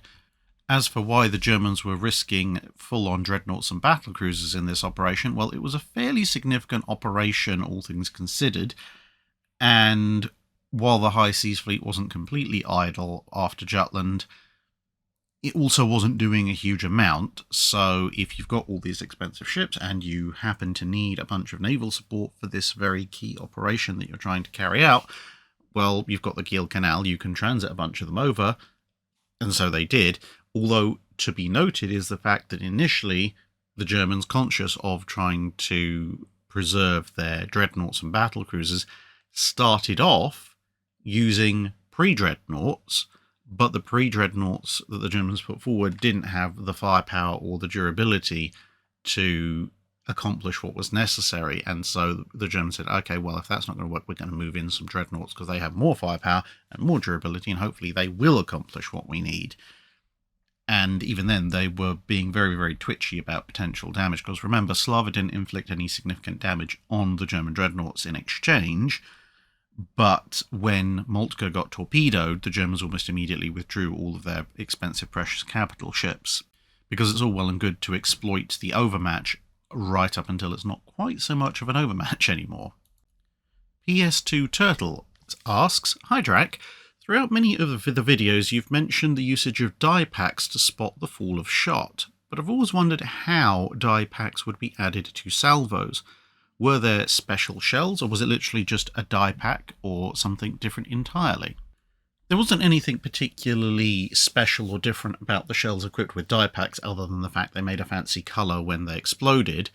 So the layout of most die pack shells, although not all, because a few people had different ideas, but most of them, as you can see in this diagram, is as follows. So you've got the main body of the shell, in this case this is an 8-inch shell, and you can see this is a armour-piercing or semi-armour-piercing round because it has a base fuse, it has an armour-piercing cap on top of the shell body, but then above the armour-piercing cap, but inside the windshield, there's that big magenta mass, which is a die pack with a little percussion nose fuse attached. Now, that tiny bit of fusing isn't going to penetrate through the armour-piercing cap and detonate anything, but it's almost certainly going to scatter all the dye when it hits the water or potentially a softer part of the ship, and then the shell will go through, hopefully go through a ship if it's hit the target. If not, it'll just go into the sea. The shell will go off moments later, and then all this dye, which has been very neatly spread around in the immediate vicinity, gets chucked up in the column of water, and in this case it's a bright red magenta colour. You go, that is the ship which is assigned red dye packs. Now, this is usually how it would be done. Not necessarily with a specific nose fuse as well, but usually the dye pack would be inside the windscreen, because the windscreen would get knocked off when it hits anything substantial, including water. The dye would spread around for a moment or two before obviously being dissipated very violently by the shell exploding. But you will occasionally find some alternate designs where the dye packs go in the base of the shell instead. Pedden Harley asks, I recently had the opportunity to tour BB-64, my first visit to an Iowa class ship. I was surprised to find the machine shop on the second deck above the armoured deck. From what I can tell looking at plans of BB-62 and BB-63, this is the original location. On plans for Idaho and West Virginia and South Dakota 1920, which again seem to show the machine shop and workshop spaces on the third deck, the move to the second deck location seems to have happened with the South Dakota BB-57 class ships. I believe the US Navy's interest in large and capable machine shops aboard its battleships to date from the cruise of the Great White Fleet. I took the placement of the machine shop within the armoured box on BB-55 and earlier vessels to reflect the desire for the area to be survivable and be available to contribute to the ship's repairs in the event of damage. Does the placement of the machine shop outside the armoured box on the South Dakotas and Iowas indicate a diminishment in this line of thinking, a lack of space within the armoured box, or something else? Were there equivalent spaces on British battleships? So the second part first, yes, there are equivalent spaces on British battleships. In fact, if you ever get the chance to tour HMS Belfast, the tour route takes you through Belfast machine shop, which is quite substantial, especially given that she's only a notionally treaty-compliant light cruiser. Now, in terms of the placement of the machine shops on the World War II South Dakotas and the Iowas being above the armoured deck as opposed to below, I think there's a couple of different factors coming into play here. Firstly, if you look at the booklets of general plans for pre-Washington Treaty ships, so the dreadnoughts, if you like, you'll notice that, generally speaking, although the workshops are there on the third deck, they're not particularly large. About the only exception to that is occasionally you'll find the carpenter's workshop being quite large if it's up near the bow. So they're relatively confined, and that's understandable because the third deck has a lot of other stuff going on inside it. Then fast forward to the World War II ships that we mentioned, the South Dakotas and the Iowas, and I think you're looking at, as I say, a combination of two factors. Firstly, when you look at the workshops on the second deck, they are a lot larger. They're a lot more substantial. So there's usually a separate electrical workshop, there's the machine shop or the general workshop and the carpenter's shop, and sometimes one or two ancillaries. And each individual workshop is taking up considerably more floor space than the older shops were one deck below on the older ships, which of course means far greater repair capabilities, far greater machining capabilities, and also obviously much more electrical systems in the newer ships, thus necessitating an electrical workshop. Plus, of course, if you are above the armoured deck, you are slightly less restricted in terms of the size of object you can move around, because of course the armoured deck hatches can only be so heavy before they're physically impossible to move by human power, which will restrict the size of some things that you can take in and out of there if your workshops are inside the armoured citadel. But I think the other thing is, take a look particularly at the impact of the machinery spaces.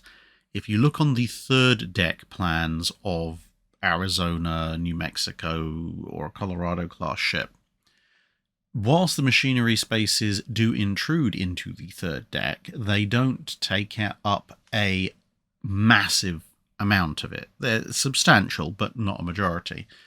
Whereas if you look at the third deck arrangements on a South Dakota class, obviously they've got proportionally a lot more machinery than the older ships because they have to be fast battleships, and being the South Dakotas, they are somewhat compressed, so the machinery spaces take up a much greater proportion of third deck area than on previous vessels, and so something has to be squeezed out. And at the end of the day, machine shops generally, being big inert lathe things like this one on the USS North Carolina, whilst obviously you don't necessarily want them damaged by shell fire, they're much less likely to be damaged by shell fire, and if they are, it's much less likely to be an immediately critical issue than things like, say, powder stores. So if you've got very limited space on the third deck, then it's better to store the things that could go boom or catch fire easily down there. And similarly with the Iowas, although they are obviously much bigger than the South Dakotas, they also are very fast, which means they have to have very large amounts of machinery. And again, if you look at their third deck plans, a huge amount of space is taken up by machinery, the boilers, etc. And so again, despite the massive size of the Iowas, there's not really a huge amount of space to put a workshop generally, and especially a large and complex array of workshops, which is what you would really want for something the size of an Iowa. Hans Fuschransager asks, if a ship struck its colours, what were the rules for when it is allowed to rehoist them if the enemy, for whatever reason, was unable to send a prize crew over? Were prisoners kept on a prize ship allowed to offer resistance if the prize got boarded by a friendly ship? It's a little bit of a variable issue because exactly what was accepted conduct changed somewhat during, obviously, the time period the channel covers, and mostly, let's say, during the Age of Sail, because that's most of the time when ships surrendering and hoisting their colours, striking their colours and rehoisting them is more of an issue. It was broadly accepted that once you had struck your colours and indicated that you wished to surrender, that should pretty much be that, unless there was a substantial change in the situation. Because essentially what you'd been doing by striking your colours was saying, look, I have surrendered to you. At some point a boarding party will come across to conclude the formalities, but I have ceased resistance. I no longer wish to be shot at. And there's no such thing as a timeout in war. So if you strike your colours and your opponent takes a little bit of a time to try and sort out boarding party, that's not an excuse to rehoist your colours. I mean, look at the various frigate engagements in the War of 1812. In pretty much every engagement that the US ships win, they don't immediately send over a boarding party for all sorts of reasons. I mean, most of the time it's because they've borne off to repair damage that they themselves have suffered first to make sure they're shipshape and ready to get underway. And that can sometimes take an hour or two before they come back. But the British ship in question has struck its colours, so they've gone, yeah, no, you're not shooting us. That's the agreement. And as and when you're good and ready, then you'll come and take over. And when Constitution fights Cyan and Levant, it manages to batter Cyan into submission. Cyan strikes its colours. Levant comes back to fight Constitution, but again, in accordance with the code of conduct of the time, Cyan doesn't go, well, their attention is off of us, we're going to rehoist our colours and join in with Levant in trying to batter Constitution again, because essentially what it comes down to is if you've broken your word by saying, yes, we surrendered, please don't shoot at us, actually we're taking that back, there's no guarantee you won't do that again, at which point there is no reason for the ship that you've just betrayed to just shoot and pummel you until everybody aboard is dead or you're sinking.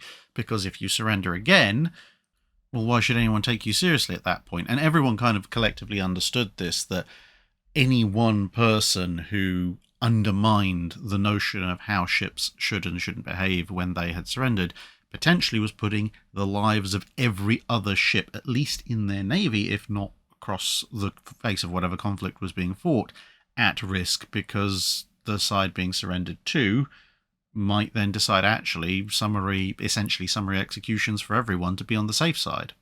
Essentially, the main reason why you could potentially rehoist your colours would be if the situation has substantially changed to a point that exterior assistance has arrived, which has then either removed you from the situation you were in previously, which is fairly helpless and at the mercy of the enemy, or has removed the enemy from the situation.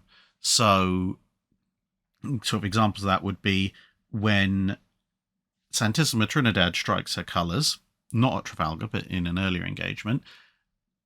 So she struck her colours, but then 2 Spanish ships of the line show up and take her under tow before anyone can organise a boarding party. Until she is taken under tow, she still maintains her colours as struck in accordance with the course of conduct for war. But once she is under tow, she's now being removed from the situation. She's underway and she's got the guard of 2 ships of the line, at which point she can rehoist her colours, because now the situation has substantially changed thanks to exterior assistance. And of course, there are quite a few different examples of where a ship has struck its colours, but then another ship or collection of ships from its side has shown up, which has caused the enemy ship to either run off or be captured itself, at which point, again, because the situation has substantially changed without the interference of the ship that struck, then it's legitimate to rehoist their colours again. As far as were the prisoners on a prize ship allowed to offer resistance if the prize got boarded by another friendly ship, i.e. of the original colours that the ship was flying, technically speaking, no, for the same reasons. You have surrendered, you've given your word, you're not offering any further resistance. Those are kind of the terms on which you are not being killed. And revoking those, you are at license, therefore, for people to gun you down. Also, generally speaking, the prize crews would be locked away below, so if you did try and offer resistance substantially afterwards, there was a fairly good chance someone would just send a cannon's worth of grape shot down the hatch, at which point that makes the whole thing rather moot. Of course, there were successful cases of large crews overcoming the prize crews and retaking the ships. A few of the prizes in the aftermath of Trafalgar, for example, during the storm, but that wasn't looked on with any particularly great approval by pretty much anybody because of the dishonourable conduct. I mean, yes, they got their ship back, didn't end up actually doing them all that much good for the most part, but because they ended up running aground, but it was generally seen as dishonourable. And also, you've got to remember, prize crews are relatively small, so if a prize ship gets spotted and attacked by a ship that is of the same side that that prize ship originally was, generally speaking, it's going to be a fairly short, sharp combat, because the prize crew cannot compel the original crew to fire on their own people, at which point a very essentially undermanned vessel is going to be fairly easily boarded and taken by a full-strength other ship. So there's not really any reason for the prisoners to offer resistance at that point, because it's all going to be over anyway.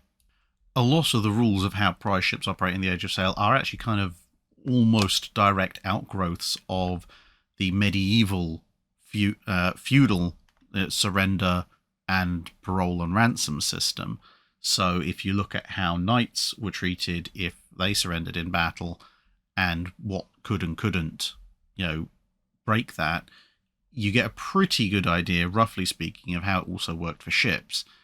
Essentially, it just comes down to, you agree to do these things and not break these, in exchange for which we don't immediately kill you. If you do break them, we will immediately kill you. And if you do break them and you somehow escape with your lives, then when we catch you, we'll kill you. And possibly your friends, because we don't think we can trust them either. So it's kind of, as a form of almost collective bargaining, it's worth keeping to the rules for the most part. Scott Jennings asks, can you please give a brief overview regarding the proper use of the terms gun and cannon in a naval context, and how that usage differs from the general meaning of those terms outside of a naval context? Broadly speaking, gun can be applied to almost any firearm of any size or description found aboard a warship. So, for example, it is appropriate to refer to a modern 4.5 or 5-inch weapon on the deck of a US or British destroyer these days as a deck gun. It's appropriate to refer to the main armament of the Iowa class as 16-inch guns. It's 5-inch guns for the secondary battery. The Marine Security Division carries guns. It is a little bit of a crude colloquial term, and there are more specific references for each of those kinds of firearm, but gun is a general catch-all. And that goes all the way back to the origins of these firearms, because back in the late medieval period you had the hand gun, but that, by the fact it has a hand gun etymology, indicates that there are also bigger guns, usually spelt weirdly according to at least modern standards, but broadly speaking they are just a thing that you put explosives in to make a projectile go in the direction you wish it to go. But as I say, it is a catch-all term, perhaps a more widely used catch-all term in the naval context than in the land context. Cannon, however, has a bit of a weird journey, because originally, if you're looking at the very early part of the Age of Sail, probably through to around about the beginning of the 17th century, cannon refers to a very specific kind of gun.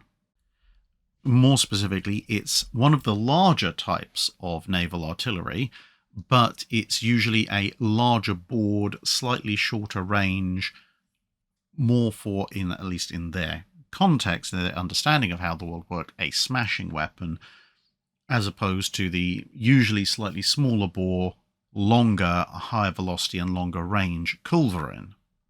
And then you get down into like falconets and sakers and all sorts of, and demi-cannon and etc. But those are small weapons. But generally the two largest weapons you will commonly find on the Armada ships, and pretty much anything up to and including Sovereign of the Seas era, and before that on the Mary Rose, the majority of the big guns you'll find will either be culverins or cannon, and usually a cannon would be made of iron, and usually a culverin would be made of bronze.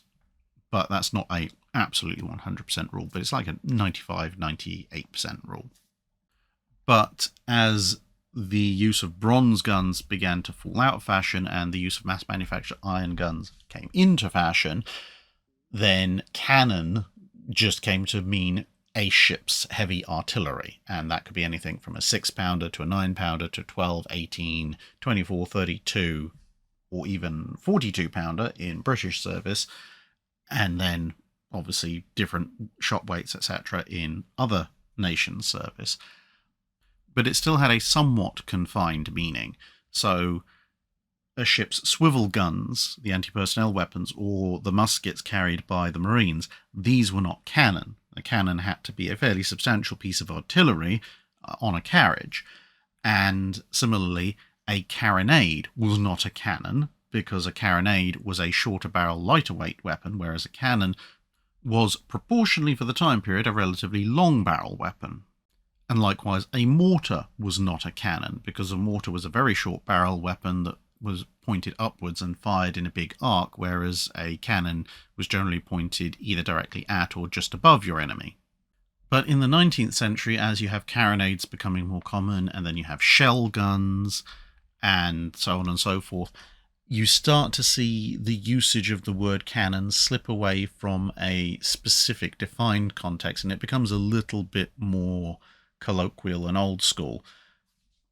It's still used, but it kind of by osmosis acquires the meaning of relatively long barrel smooth bore gun, and the word gun actually starts to just take over generally, especially once obviously everyone starts to adopt rifling at various stages.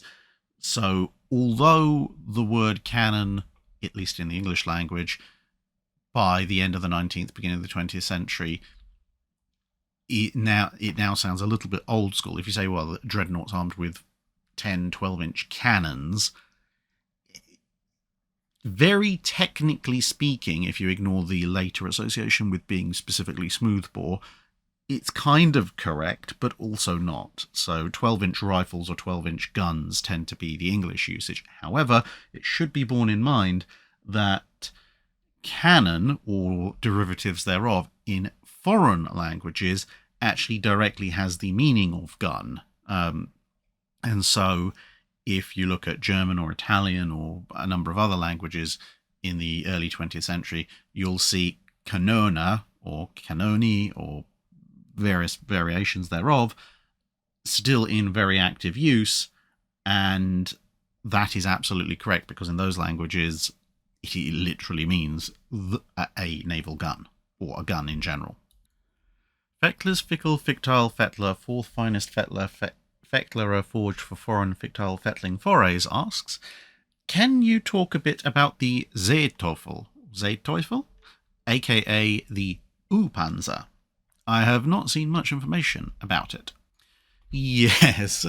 Oh dear. One of the slightly madder concoctions of World War II, and that's saying something considering some of the really bizarre stuff they came up with in that conflict. The Seeteufel, as I'm going to call it from now on, was essentially a way of trying to solve a problem that was considerably larger than it was actually ever going to be able to meaningfully solve. So by the end of the war, spoiler alert, Germany was losing. And since now the enemy was pretty much on their doorstep, they didn't need large, long-range submarines to go and find the enemy. They were literally just there. And so Germany had invested in a bunch of midget submarines with varying degrees of effectiveness. However, one of the big problems that their midget submarines faced was that, being sea-going, well, coastal-going craft, to actually get them into the water, you needed to have a port facility with cranes and so forth, because you then either had to bring them in a cradle to the port, crane them into the water, and then they, with relatively short range, could act as harbour defence craft, or attach them either via tow or via their own cradle or some other kind of mechanism to a ship or a submarine, which could then take them further afield and deploy them slightly closer to the enemy. This limited their operational capabilities, because you could only launch them into the sea from in certain areas, and of course it would put other ships or subs at risk to move them the few dozen miles to wherever the front line was. And so the Seeteufel was an attempt to fix this by, if you look at the bottom there, yes, they took a midget submarine and they added tracks to it, so it could drive around on land. It was now a truly amphibious vessel. And the idea of this was that you could build the things wherever you liked, whatever factory you liked, and then you could drive your submarine around, so you didn't have to transport them via rail lines being obviously fairly easy targets. And they're equipped with a pair of torpedoes, as you can also see.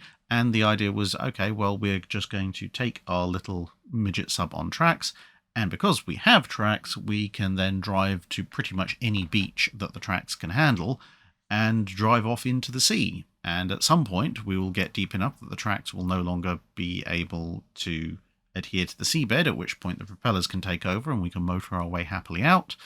And off we go into the sunset to find something to launch the torpedoes or drop mines at, if you're carrying mines instead of torpedoes. Technically speaking, there was a small margin in that you could possibly also use these on low-lying shingle banks and breakwaters if they were protecting a harbour. So you could motor on in from outside, and instead of having to go through presumably the submarine net controlled entrance, you could just go up and over a low-lying area of sea defences. But that was a relatively marginal secondary use compared to the idea that you could just drive your submarine around on land and go into the water wherever you liked. Some rather enterprising people thought, well, if the thing's going to be driving around on land, there is a chance that it's going to be engaged by troops on land, so maybe it can carry some armament to fight while it's on land. and various proposals for sticking everything from machine guns to small autocannon to even flamethrowers on this weird little tracked mini-sub were mooted. They seem to have kind of missed the point that if you're in a tiny little mini-sub engaged in a substantial firefight on land, you're probably going to end up with holes in your hull, which is going to compromise the whole submarine bit.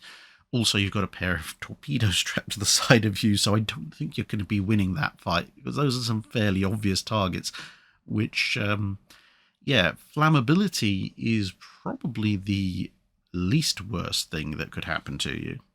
The prototype, as it turned out, was a little bit underpowered and the tracks were comically narrow, so it wasn't really a particularly all-terrain vehicle. They did have plans for a more powerful engine and somewhat wider tracks, but fortunately or unfortunately, depending on how you want to look at it, the war came to an end for that area of Germany before they could do anything more than build a single prototype, which then was lost in a fire.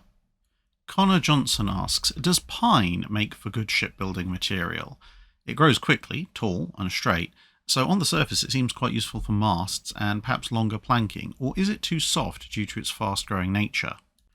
Pine and fir were the preferred woods for ships' masts, so they're very definitely useful for masting.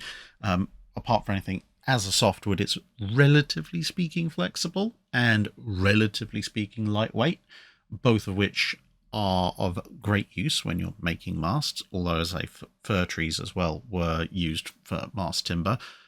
And in those contexts, the fact that it grows quite quickly, tall and straight, is very useful. However, when it comes to planking a ship and building the ship's hull, it is not preferred, because in that context it is too flexible, being a softwood, a bit too vulnerable to damage, not particularly resistive, and it has a horrible habit of not lasting particularly long in saltwater environments. With that said, because of its ready availability, in a pinch you can make ships out of pine or other related softwoods. Just don't expect them to last very long. So in the War of 1812, for example, some ships on the Great Lakes were built substantially out of pine and other related green softwoods, because they took the view that we can get such a ship in the water this year. It doesn't really matter if it has completely rotted away in 2 or 3 years' time, because the war hopefully will be over by that point, and they will have served their purpose. Similarly, some very fast-built ships in the Royal Navy were made in such a manner. So the Leander and Newcastle, both of which were explicitly designed to hunt down and kill Constitution, United States, and President, the big 24-pounder American frigates, they were built almost entirely out of pitch pine, of which is obviously a pine species. They, again, were not expected to last very long. They were very specific ships for a very specific purpose, and the idea was, okay, well, at the end of the war, who cares what happens to them afterwards, because we'll just take in the understanding of, how did they operate, how well did they do, right, and we'll translate that into a new, more long-term vessel, or vessels, or just keep the designs on file.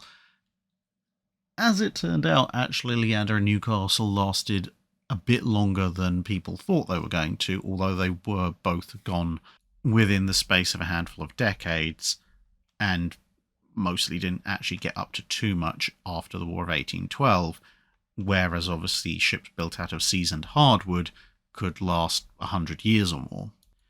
Aero asks, Drac, you usually save museum ship videos for ships after you visit them in person. I'm guessing you're not planning a trip to North Korea anytime soon, so how about a video on the second oldest commissioned ship in the US Navy, USS Pueblo? Well, you'll be glad to know I actually have already done so. Last year I published Guide 329 on AGER-1, USS Pueblo, so you can go and have a look at that. If you mean a more substantial video on Pueblo, like a Wednesday video, maybe.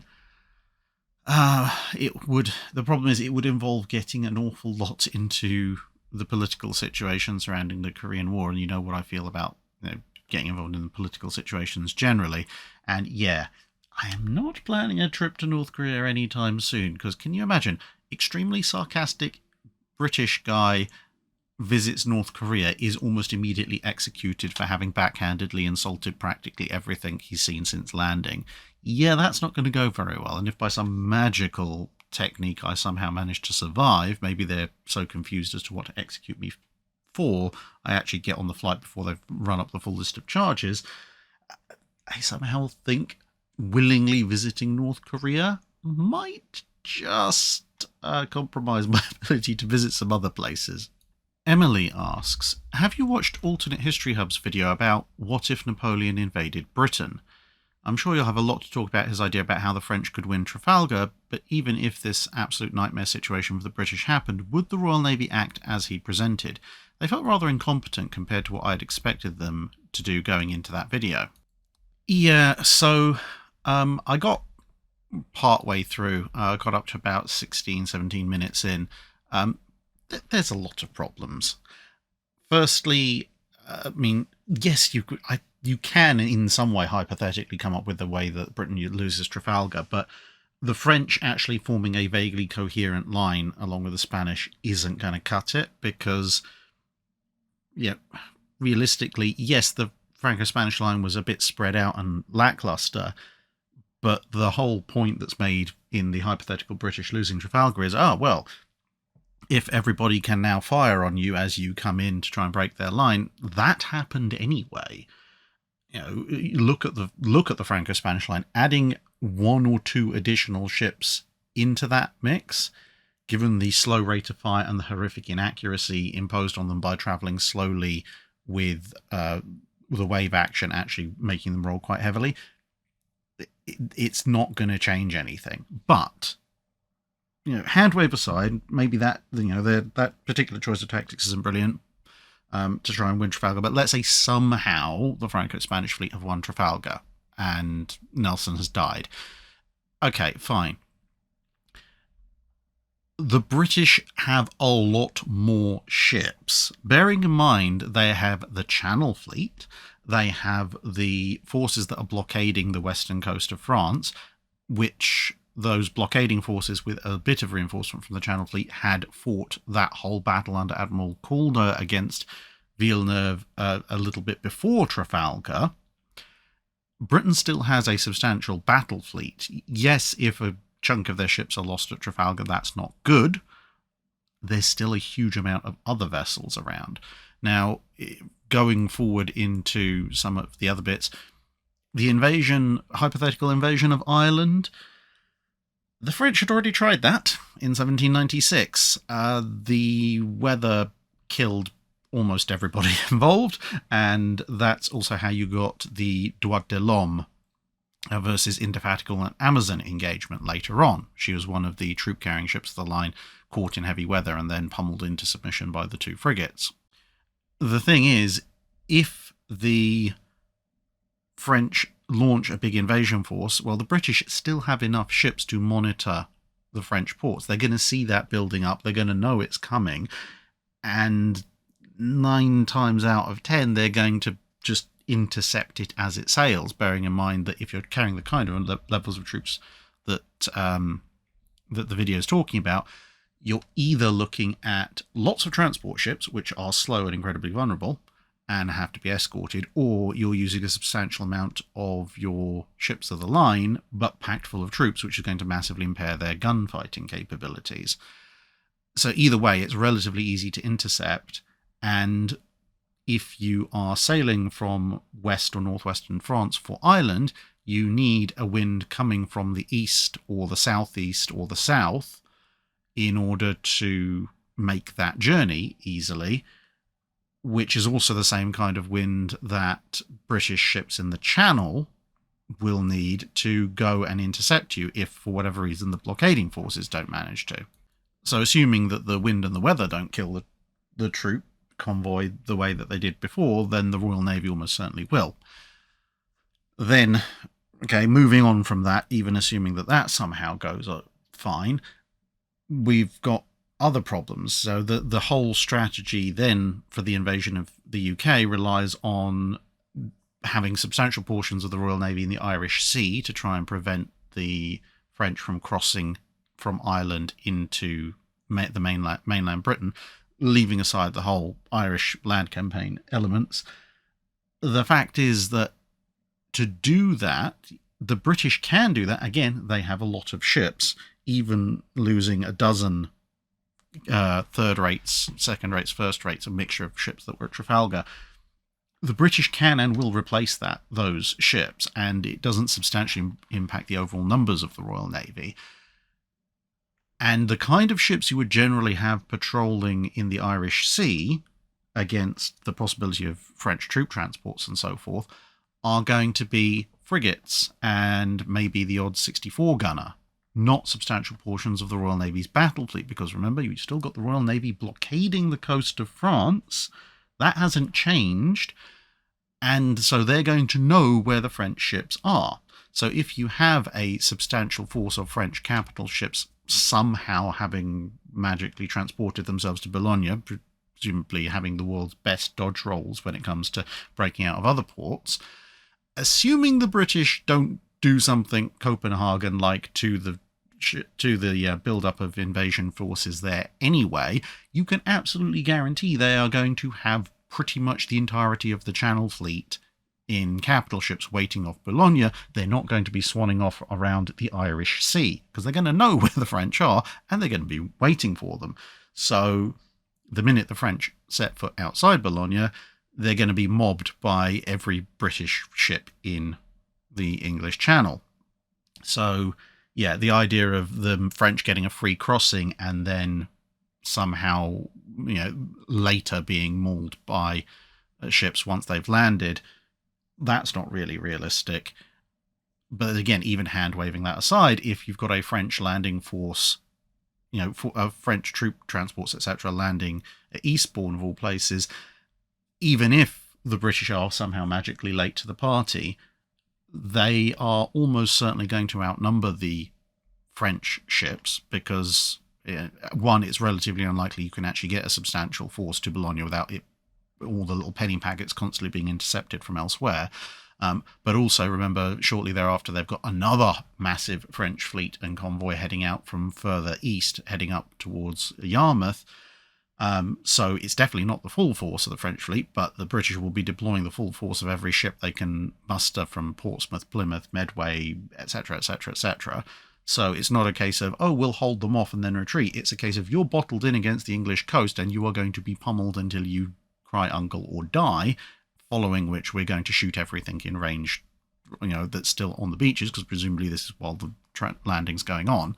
And never mind the fact that, from a geographic perspective, landing at Eastbourne is possibly one of the single most suicidally stupid things you could do. No offense to the video makers, that's just a general rule. Eastbourne itself, yes, it's very nice and flat, but look at a terrain map. It's at the very end of the South Downs. That means that any British commander worth their salt would just go, okay, I'm going to put a bunch of cannon on the very steep approaches to the end of the South Downs, with some troops and cavalry lower down, and anybody who's dumb enough to land on the beaches of Eastbourne is going to have to try and advance either inland with flanking fire from heavy artillery, or they're going to have to make the world's most suicidal assault up the South Downs to try and dislodge me, either of which is not going to go well for you. And then, if you're going to advance anywhere, well, what are your options? If you advance straight north, you run into the High Weald, which is very broken terrain. Really good for resistance, not good for attack. Hastings, yeah, okay. The terrain's a bit broken around Hastings, but taking Hastings from Eastbourne, assuming your landing forces are still in some kind of reasonable shape, that's possible. But then going after Brighton, well, you either have to advance through the South Downs, not a good idea, or you have to advance around the South Downs, head inland, and head along via Lewes, and then through Falmer. There is a passage through the South Downs there to hook back down to Brighton, but it's a very narrow, easily blocked passage, and again, you can put a bunch of cannons in the heights. It's excellent defensive terrain. And then even if you have taken Brighton, it's like, congratulations, hand-wavy somehow, you somehow have this portion of the south coast. You're in entirely the wrong position to actually invade the rest of the UK. Look at almost every single substantial successful invasion of the UK. You need to go quite far west and cross the Thames somewhere up near Oxford and come down from the north towards London, because if you try and head straight towards London, you're going to run into, once you've fought, you're either going to have to do a big arc via Horsham and Crawley, or advance through part of the High Weald. And either case, you're then going to run into the Surrey or the Surrey Downs, the North Downs. And if you thought fighting your way past Eastbourne was bad, the Surrey Downs, basically roughly where the M25 is in South London, this is the area I live. You do not want to be fighting an offensive action trying to get into London that way. That is possibly one of the worst ideas in the long, sad history of bad ideas. If you want to attack London or get out of southeast England and into the rest of it, that is the place where you go to die. Almost anywhere else is a better idea, but that's a separate thing. Then you've got this whole idea of someone heading out from further east in Napoleon's domains to land at Yarmouth. Again, the Eastbourne landings almost certainly would be a dismal bloody failure, but once more, if you have a substantial French, Franco, Spanish, Dutch, whatever fleet building up with troop transports and everything, again, thanks to the blockade, the British are going to know about it. They are going to have forces waiting for you. They're not daft. They're not going to leave them completely unguarded. And the whole thing of spotting the Royal Navy by hot air balloon has one very, very substantial issue. Hot air balloons are not powered. They cannot control the direction of their flights. And they need some way of signalling what they are seeing back to the men ashore. So, to be honest, if you want to spot if the Royal Navy is sending forces through the Dover Straits, you can just have a guy with a telescope sitting on a cliff above Calais.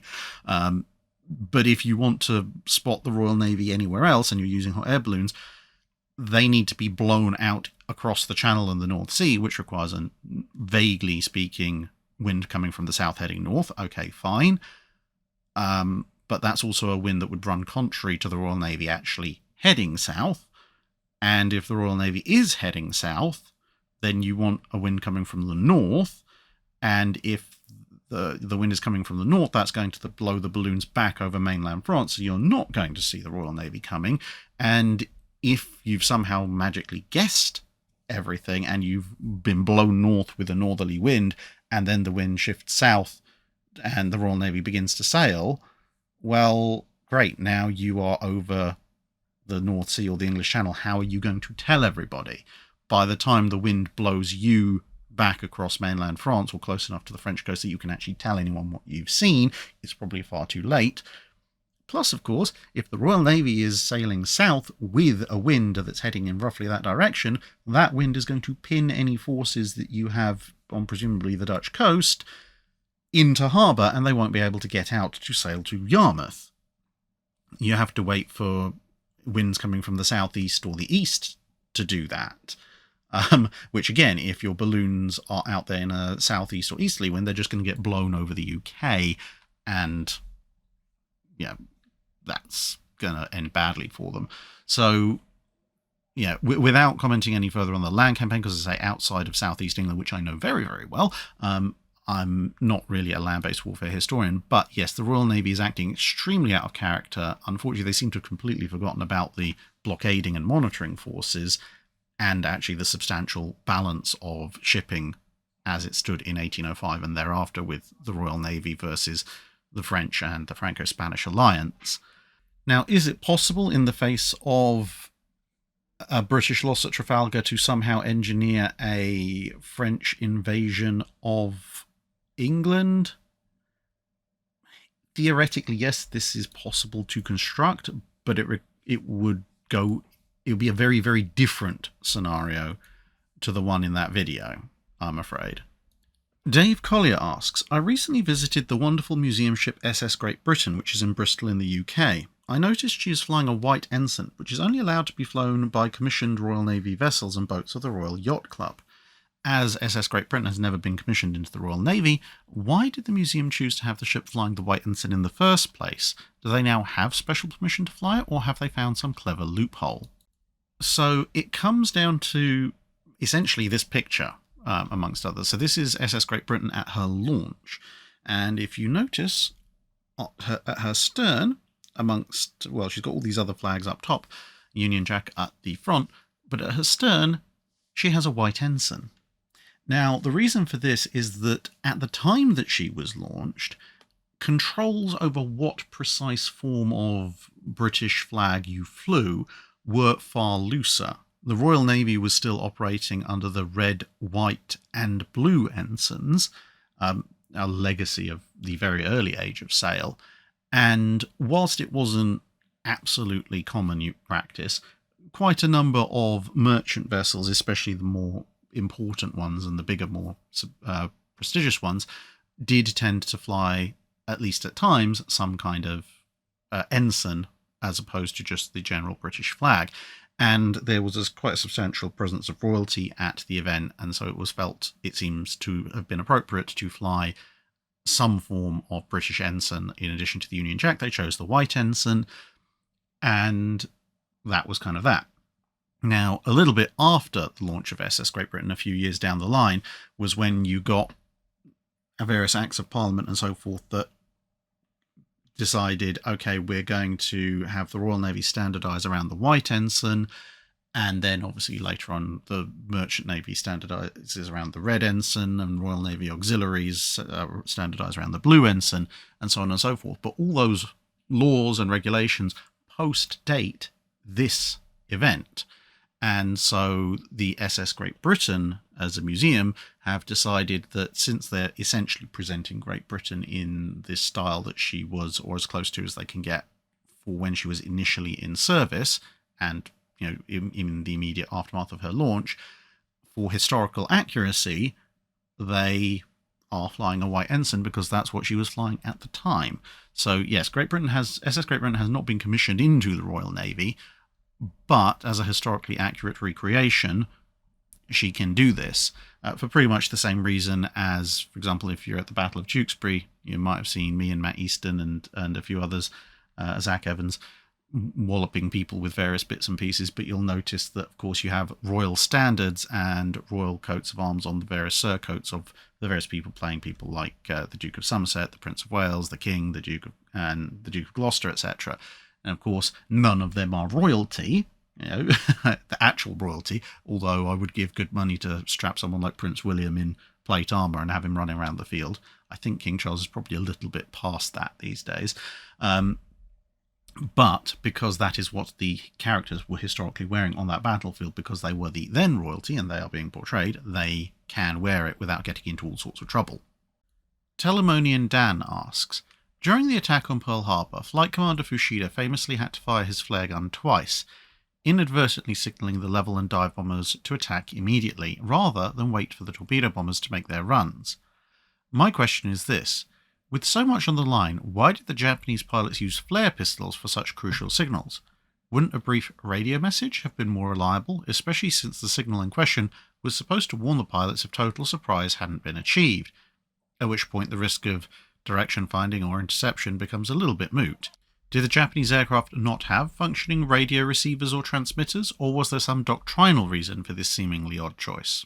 There's actually a very interesting article in the December 2016 edition of Naval History magazine published by USNI, so that's volume 13, number 6, entitled Commander Fushida's Decision by Commander Alan D. Zim, which actually discusses it in great detail, but the shorthand about why not using radios, it essentially comes down to one of two things. Either that Fushida didn't want to use the radios because he didn't want anyone outside of the formation to overhear that they were going with the no surprise achieved attack plan, which is apparently something that they come up with rather late in the game and perhaps didn't want their superiors to hear about, or the alternative which he presents, which personally I think, given the Japanese mindset, is perhaps more likely, is simply that the Japanese had used aerial flares for manoeuvres a lot in various forms of training, and they were comfortable with them. They'd been using them for almost as long as they'd had naval aviation, at which point going with something that's tried and tested versus going with something that had only really been completely deployed across the Japanese Navy's air fleet for a few months, well, for an attack of this importance, it kind of suddenly makes sense as to why they would go with the flare approach. The other thing to consider, of course, is that the Japanese air-to-air voice radios were not brilliant at the best of times. That they weren't suffering from the same level of interference they would over Southeast Asia, but still, if you announce something over the radio, there was a reasonable chance that something might go wrong. Some people might not hear the signal or misinterpret it in some way, shape or form.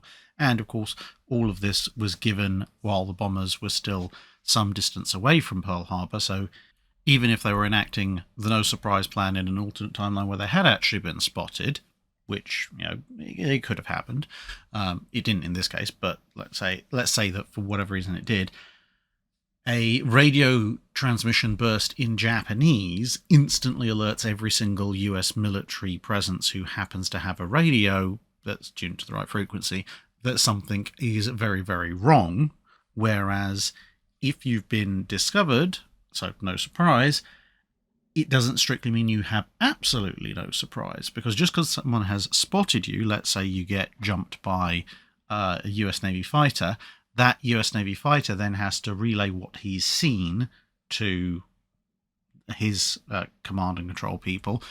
He has to convince them that he is in fact seeing what he thinks he's seeing, and then they have to relay that up the line, and then that has to get across to Battleship Row and the rest of the base, and then you've got to convince the US Army Air Force people that the US Navy isn't just pulling their leg, etc., etc. So it's going to take time, and the same applies for if it's a US Army spotting station.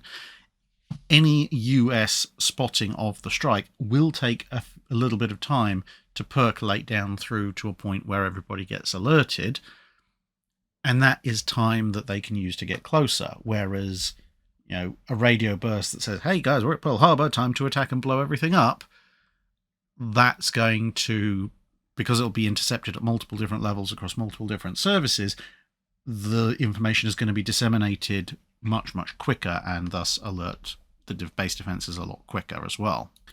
Alex Moskovitz asks, I'm visiting London in the fall, that's autumn for us British people, any recommendations on less touristy - hidden gem things to visit, naval or otherwise? Well, apart from the obvious HMS Belfast and the other Imperial War Museum, National Maritime Museum, etc., you've got the Cutty Sark clipper ship, definitely worth a visit. You've got the Golden Hind replica, which is a 5-minute walk upriver from HMS Belfast. That's definitely worth having a look. There's the Lord Nelson pub, which is in Southwark. It's a minute walk from Southwark Tube Station. That is probably my single favourite place to eat in London. Serves an excellent and wide variety of food, although it's mostly burgers of bewildering variety. But the other thing I would probably advise is, if you are staying somewhere in central or towards southern London, take advantage of the railway system. That's not a phrase you usually hear coming from a British person, but the longer distance railway services, especially from the central London stations, can actually get you out for day trips in other areas of southeast England fairly comfortably, actually, fairly quickly. So if, for example, you wanted to have a day trip down to Portsmouth, obviously I don't know how long you're going to be in London, but if you're there for a week or two, a trip down to Portsmouth to see HMS Victory and Warrior and so forth, or a trip out to Chatham, to the Chatham dockyards, etc., are all definitely very worthwhile. Ian Carr asks, what was the condition of HMS Ark Royal of World War II vintage when sunk? I've heard and read that she had no refit since building and was due for a refit in the USA. Hatches no longer could be closed and so forth. So how extensive a refit was planned, and how long would this have taken? Are there any archive suggestions for her planned future service? Well, the fact that Ark Royal hadn't had a refit since she was constructed isn't really actually that shocking. Bearing in mind, she only commissioned in December 1938, so at the time of her sinking in November 1941, She hadn't even quite been in service for 3 years, so outside of a few touch-ups and so forth that you'd get after a shakedown cruise, she wasn't really supposed to have a major refit in the first 3 years of her lifespan. She had undergone a quick wartime refit towards the end of 1940, which basically lasted the whole of October, but that was mostly for just adding a few bits and pieces, new upgrades and so forth, and a few repairs and such like. It wasn't, a full overhaul, modernization, upgrade refit like you would have perhaps in peacetime after a 5-10 years in service. Now, as such, the idea that she was somehow badly worn out and hatches couldn't be closed and so forth, I think is pretty much untrue. That may have been confused and conflated with the fact that when she sank, because the crew had been ordered to abandon ship relatively early in proceedings, lots of hatches and doors and so forth were left open. Not that they couldn't be closed, but they'd just been left open by people leaving the ship, and that accelerated the flooding. Now, as far as her refit in the USA, what is known is that was anticipated to be complete around April 1942. So, taking into account sailing to the USA and the fact she was due to have Christmas leave in the UK, you're probably looking at a planned refit of around 3 months. As for what that would entail, I haven't looked through the archival documentation on the detail of what was planned, but I do know some of the higher level items that were planned. So she would have had a full radar suite fitted, including obviously air search radar and radar guidance for her anti-aircraft guns, and an operations room, which obviously would go with the radar, and some tweaks to her light and medium anti-aircraft armament, of course. There probably also would have been work to expand her superstructure to incorporate obviously a lot of new equipment. She also has the slightly outdated round down at the stern, so that will probably just be tweaked into extending the flight deck nice and flat. And realistically, between that and general maintenance, etc., I think that's probably all you've really got time for in a 3-month refit. Perhaps the more interesting thing about that is, of course, if Ark Royal did survive and was refitted in early 1942, and then came back to do whatever it was she did during the rest of 1942, it's entirely possible that she may have been the ship that sent over to the Pacific to help out with the US instead of HMS Victorious. Brandon Minders asks, does Mary Rose have a figurehead, and did its sails have paintings or colours on them? I also see some ships of the era had red sails. Why? So in terms of coloured sails, this was mainly done for prestige purposes. So you can see here at the embarkation for the sailing to the Field of Cloth of Gold, there's a ship there that has had its sails coloured gold, but largely speaking, colouring sails and especially putting lots of symbology and artwork on sails, whilst not very common, it was much more done in Catholic countries as a form of sort of religious devotional stuff, whereas by the time Mary Rose sinks, England has been split off from Rome for just over a decade under, obviously, the Church of England. Now, the Church of England under Henry VIII's rule was decidedly less iconoclastic and a little bit more Catholic than it would later on become, but it's still, plastering massive crosses and images of saints onto the sails. Yeah, that's not really going to be a thing in 1540s royal ships. Now, as far as figureheads are concerned, technically, yes, she did have a figurehead, but not quite in the same way that we'd associate with, there being figureheads these days, or figureheads on classic Age of Sail ships. She had what was essentially a giant plank sticking out beak-like from her bow, and in fact, you can kind of see that, the very lower port, most sticky out bit in these various bits of artwork, and it's not carved with a big statue or anything of it like that. It's just got the Tudor rose symbol on it, so the York and Lancaster roses superimposed upon each other. And we actually have that figurehead in a rather worn condition. It was one of the artifacts recovered during the excavation of the ship, but it is a relatively simple thing comparative to some of the stuff you'd get later. Bill Luster asks, at what point had the World War II US Navy Pacific Fleet grown to the point where not everyone could fit in Pearl Harbor's anchorage? Before Coral Sea, Midway and Guadalcanal, the fleet seems to have generally assembled there and then shipped out as a unit. Granted, the late war had moved westward, but photos of Murderers Row at anchor at Ulithi Atoll seems to indicate a fleet that had grown well beyond pre-war dockyards and berthings. In other words, how full could a Pearl Harbor get before a Pearl Harbor is full? Well, if we look at the general map of what was there on December 7th, 1941, we can make a certain degree of extrapolation. So you can see there was quite a lot of little collections of destroyers and so forth in various random parts of the harbour, and some single stationary vessels, which of course you could expand those rows out. So for the most part, I think you can pretty much ignore the destroyer element, because at least for a fleet you could fit not quite any arbitrary amount of destroyers, but certainly a fair number in and around Pearl Harbor. The bigger issue is going to be carriers, battleships, and cruisers. You can see in some cases cruisers were scattered around near the destroyers, but as we know, by the time the US Navy starts to develop its strength in earnest, they end up putting a fair number of cruisers on fleet escort duty. And traditionally, the carriers moored on the west side of Ford Island, where Utah, Raleigh, Detroit, etc. were historically on December 7th. Now, it depends on if you want to double park the carriers like they did obviously for the battleships on Battleship Row, but the carriers are bigger than any of the ships that were there historically. So if you're parking carriers, if you double park them, and that might get a little bit tight, but if you did, I reckon you could probably get about 5, maybe 6 in there. But you'd be pushing it, I think, with 6. And on Battleship Row, just look at the picture of one of the Iowas coming past the hulk of Oklahoma, and you get an idea of the relative size of a modern fast battleship, albeit a somewhat large one compared to the older ones. So I don't think you're going to get Battleship Row full of North Carolinas and South Dakotas and Iowas to quite the same extent as they were able to fill it up with the older dreadnoughts of the Pacific Fleet.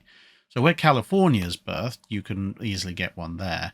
But whereas, as you can see, you've actually got a maximum length of 4 on Battleship Row at the time of the Pearl Harbor attack, I think you'd have to essentially eliminate the mooring where Nevada is and extend the other 3. So you could get 6 battleships and 4 or 5 carriers in. Cruisers, I'm sure you can poke them into various odd places, but you'd be running at near capacity. So when the US fleet has 4 to 5 carriers in it at any given point, or because obviously you could potentially put a carrier in where a battleship was, but or at least 7 battleships. So you've got that point 11 to 12 large moorings for carriers and battleships at the absolute maximum. So I would roughly say that you're looking at a period when all of the North Carolinas and South Dakotas are in service, because at that point, obviously 1 or 2 of them might be out of action for any given reason at any given time, but around about the time after the last of the South Dakotas comes into commission, maybe just as you're approaching Iowa being commissioned, and bearing in mind that you're talking about early 43, you've still got Enterprise and Saratoga, of course, and by late spring of 1943, you've got Essex, the new Lexington, the new Yorktown, and Bunker Hill in commission at the very least.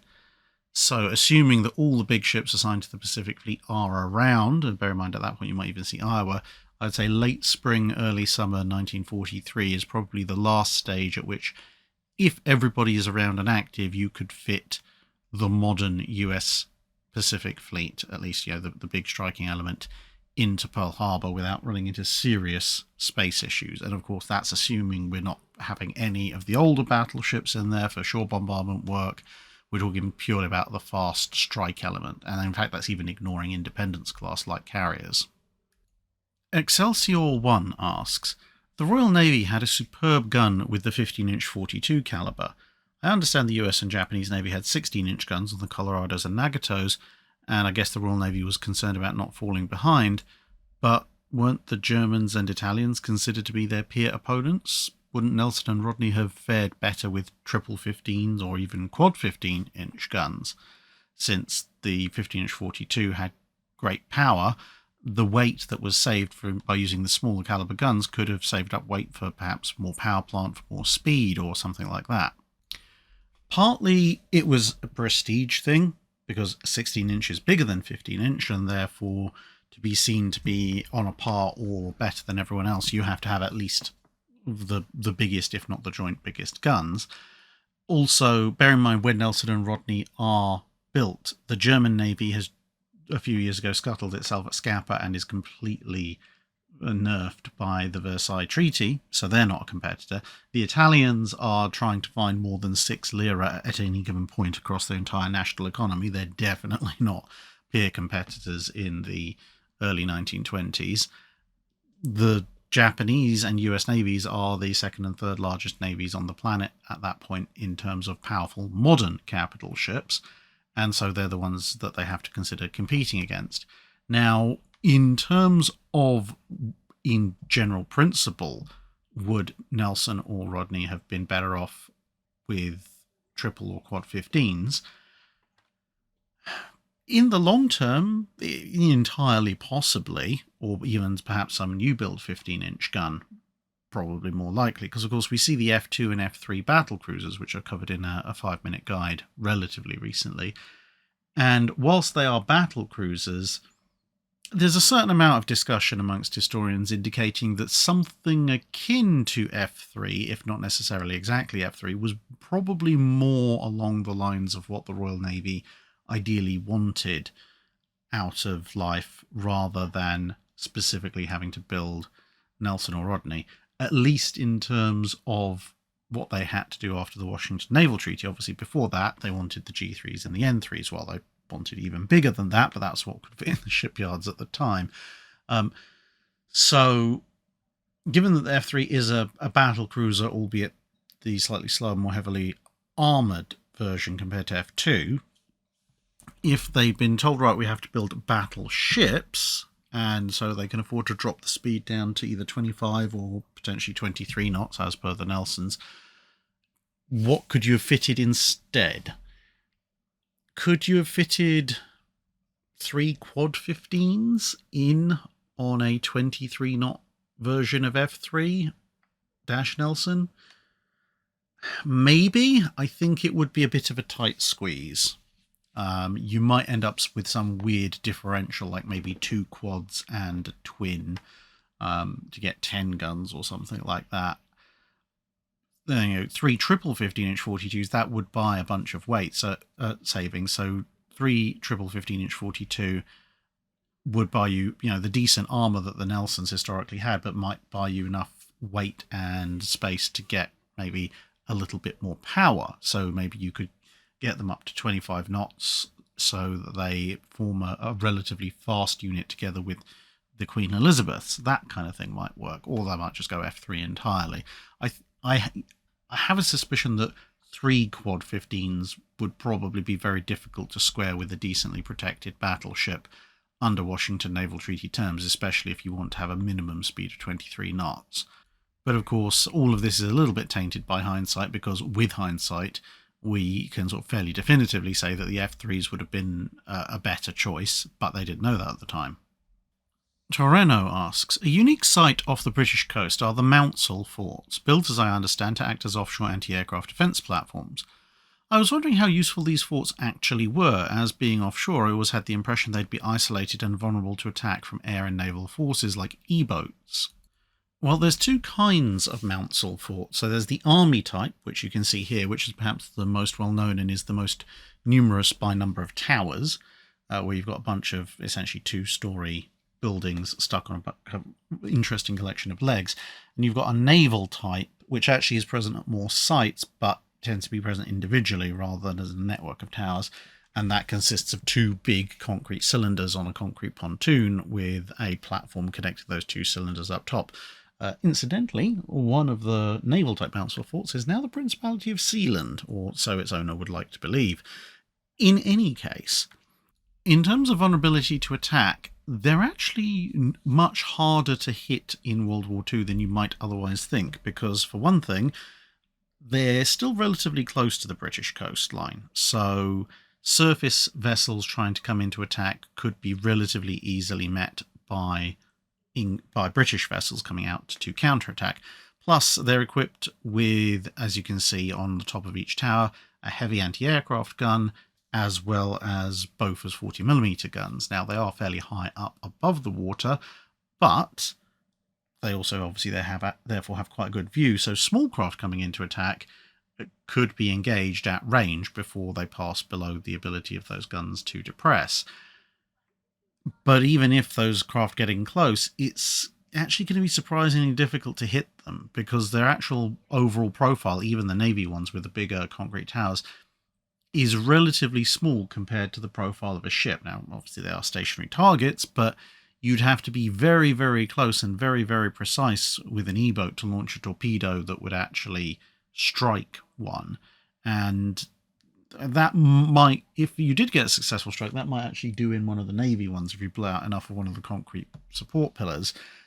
But for the Army ones, not only is this network of much smaller, thinner pillars even harder to hit, but even if you blow one of them out, you can see they've got 4 legs. That may not be enough to actually put one down. And if you're going to slow down to the point you can get a precision torpedo shot off like that, you are going to get absolutely destroyed by the fort's guns or air support or sea support that they summon up. And likewise for aerial bombing, it's actually a very small target. They're much smaller than your average warship, even a destroyer, individually. So trying to score a direct hit on something that is designed with the explicit purpose of shooting down aircraft by approaching it at close range, when even a relatively near miss is just going to blow up some water, is actually quite a difficult job. In terms of overall effectiveness, well, they're credited with just under 2 dozen aircraft and about 30 V1 flying bombs, plus, depending on your source, potentially also a U-boat that was dumb enough to be in range of the heavy guns. Now, that's not a terrible score, to be perfectly honest. Of course, the big question is then cost effectiveness. Is just over 50 enemy flying vehicles destroyed worth the cost and expense of a couple of dozen of these forts being built and manned, versus how much did they cost? How much could that have just been turned into maybe a couple of additional fighter squadrons and some more anti-aircraft guns, and could they have done better? That's something for someone to calculate, I guess. But to one degree or another, they did in fact do their job. And at the end of the day, you've also got to factor in that enemy bomber formations, particularly coming under fire before they've crossed the coastline, would be disrupted, which could have further knock-on effects beyond just simple how many bombers did this particular set of forts shoot down. Gabriel A. Hawkins asks, is there a realistic universe where new battleships would have been built post-1945? For example, if Stalin had lived or his successor decided to go all in on expensive surface navies with 50,000-ton battleships, do you think Britain or America would have followed suit? Given the vast improvements in anti-aircraft weapons, etc., do you think battleships would have been a viable weapon circa 1953? Potentially, yes. I mean, it would be a very much of a left field thing, but if Stalin had lived longer or had a like-minded successor and driven the Soviet Navy into constructing some pretty hefty capital ships, and assuming the blasted things had actually worked and stayed afloat, which given the track record of the Sovietsky Soyuz is not necessarily a given, there would have had to be some kind of response from the Western Allies. Now, for the US, that response is probably not technically building new. I mean, a lot of it depends on how many of these things the Soviets are building. If they build 4, 5, 6 or so, probably not going to change all that much for the Americans. If the Soviets somehow just decide, stuff it, we're spending the 50s building these things, we're going to make a dozen, then you will see new construction. Whereas, if it's a more pedestrian run, I think the US will just keep the Iowas active, or possibly reactivate them, and probably get round to finishing Illinois and Kentucky just to give them a numerical superiority. Because, to be honest, they've got them. The Iowas are about in that weight class that you suggested, and they can go toe-to-toe with pretty much anything the Soviets want to throw at them. Of course, if the Soviets go for some absolute monster, Yamato-sized thing, then, of course, that's probably going to force new construction. But, hey, they've got the plans for the Montanas. They can dust those off and update them. There will, of course, be people pointing that, we can just use aircraft carriers, and we've got a lot of those. But with the best will in the world, even though night attack post-World War II is something that aircraft carriers are much more capable of doing than they were at the beginning, not all aircraft are night capable, and not every squadron is night trained, and other forms of rough weather as well, including weather that precludes flying. So there would still be an argument to a certain degree for battleships. Britain, I think, would not have been in a place where they could build something in the sort of, Yamato size range. Physically, yes, it's possible. Monetary wise, I don't think the government would have the capability to do so. But if the Soviets are building 55,000 tonners, and it's therefore quite clear the King George V class are going to be somewhat outclassed at that point, then something like the X3 series, aka Richelieu with the serial numbers filed off, British version, that I could see being built, because that was kind of their minimal option and would do reasonably well, especially considering that they would be backing up the American battleships and not necessarily having to strictly face off against the Soviet fleet alone.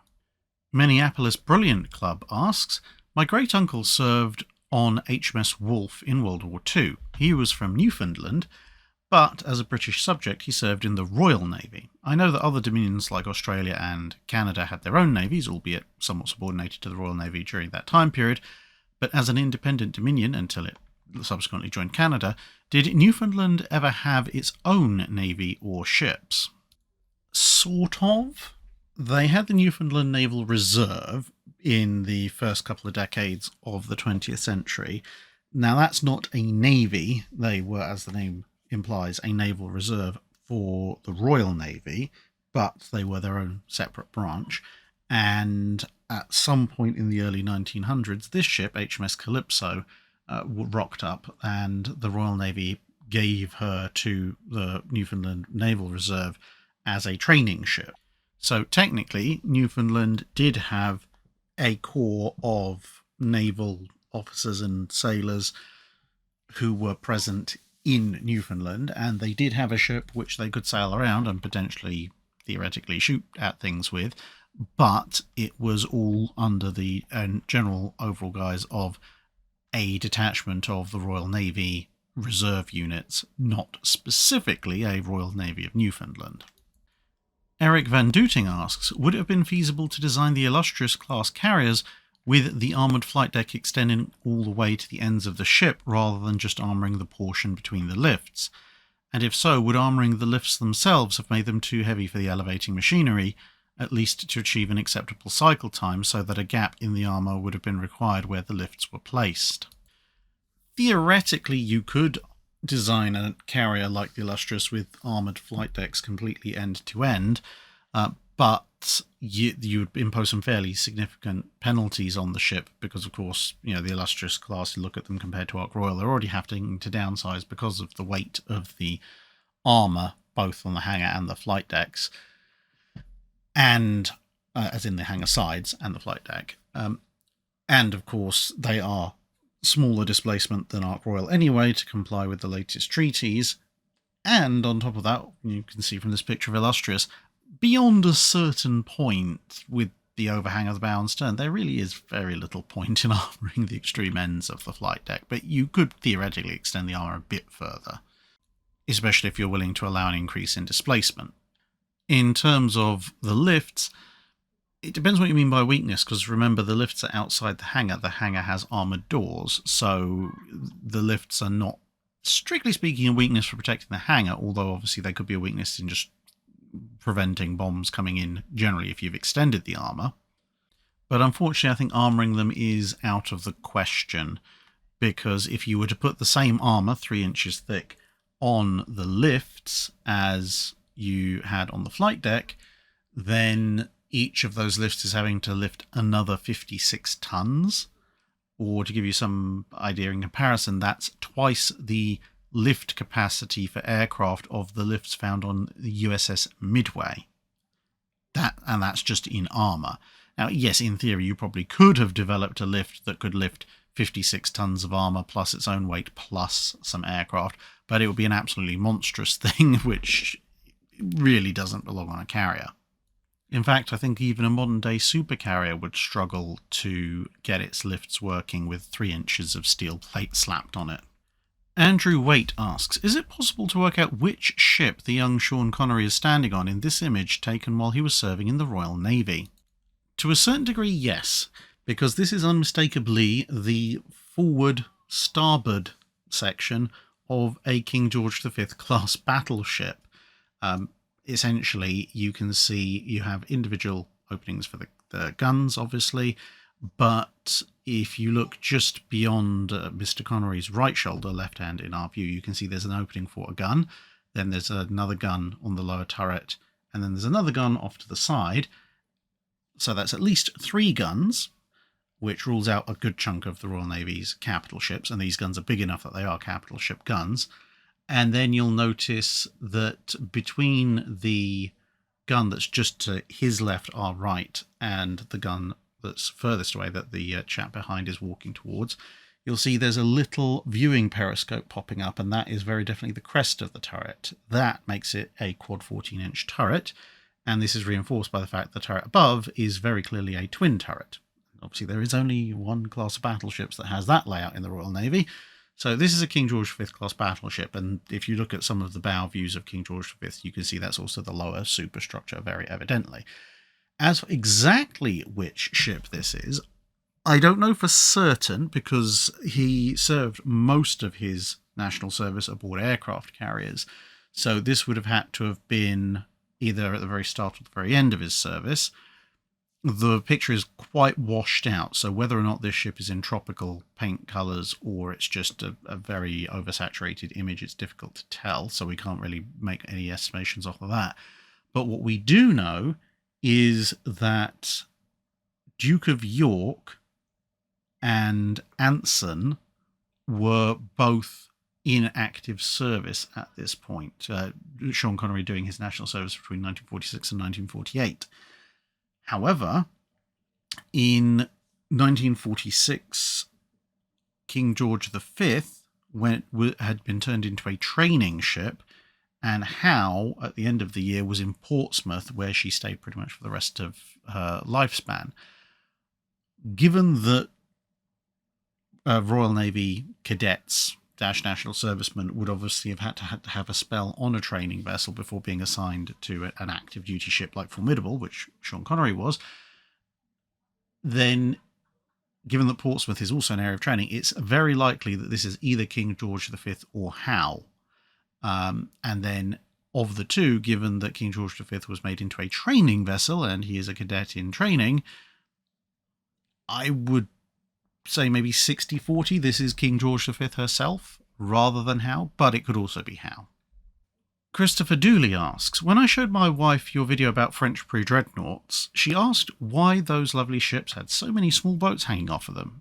She was right to make that comment, as one diagram of Bouvet shows no less than 21 boats attached, most of them suspended from davits over the side of the ship.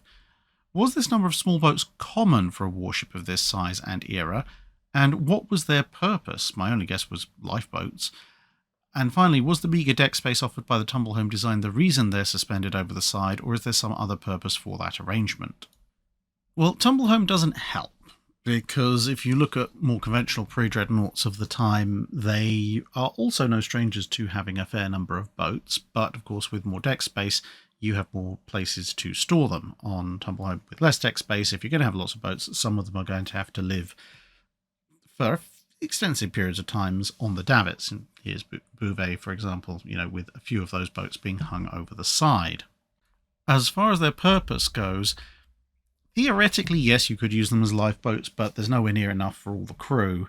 And if your ships are being sunk in combat, the chances are pretty much all of them will have been reduced to splinters if they were still aboard at that point anyway. So realistically, if you're going to be using them as lifeboats, it's going to be if something's gone horribly wrong in peacetime. But as far as their broader purposes, essentially it's to support the regular day-to-day activities of the ship. Because remember, when Bouvet is designed, we're talking an era before radio on ships. We're talking about an era well before even before the idea of bringing all your ships in on the quayside or the pier side is particularly common. Very, very often ships just anchor in a harbour, but not alongside anything in particular, much as they did in the Age of Sail. And so anything to do with communications between ships that can't be handled by signals or latterly lights, and when they're in harbour, transporting men ashore, bringing men back from shore, and of course you have to have different boats for the regular crew and the officers, and the captain has to have his own. And as a battleship, maybe she also has an admiral's boat, just in case there's an admiral that's needed around. And of course, because there's quite a few officers and quite a few men, you need lots of boats for those purposes. And you can have some boats that are rowed, which are easier to store, they're lighter, etc., etc. But in rough weather, you might need some enclosed ones, and some that are self-powered, because also you might have to be sending men and supplies between ships at sea, communications, officers as well. So all of these necessitate all sorts of weird and wonderful different types of boats, and thus in peacetime, ships could acquire quite a few. So the sheer number on some of the French ships is perhaps a little bit over the top, but even on more conventional ships, having a dozen to 15 boats on a pre-dreadnought really was not uncommon or unheard of, especially when you consider that you might only have 24 hours leave in a port, and, well, even if only a portion of your crew is going off on leave, you need to have enough boats to move a decent number of them, because if you're only going to be moving, 40 or 50 at a time, there are some people who are going to get very tetchy about having spent half their leave waiting for a boat, one way or the other. Rodney McCoy asks, I was recently reading about the US Navy's Asiatic Fleet and Admiral Hart. Hart was not a coward and wanted to fight. Was there any other course of action he might have taken? Perhaps taking more risk, but with a reward to inflict more damage on the Japanese? Would a better use of air assets in the Philippines have perhaps influenced his decisions? Hart was dealt something of a short hand. Of course, he didn't have control of the US Army Air Force air assets in the Philippines, and that resulted in his anchorages and a few of his ships being hit quite hard in the early Japanese strikes.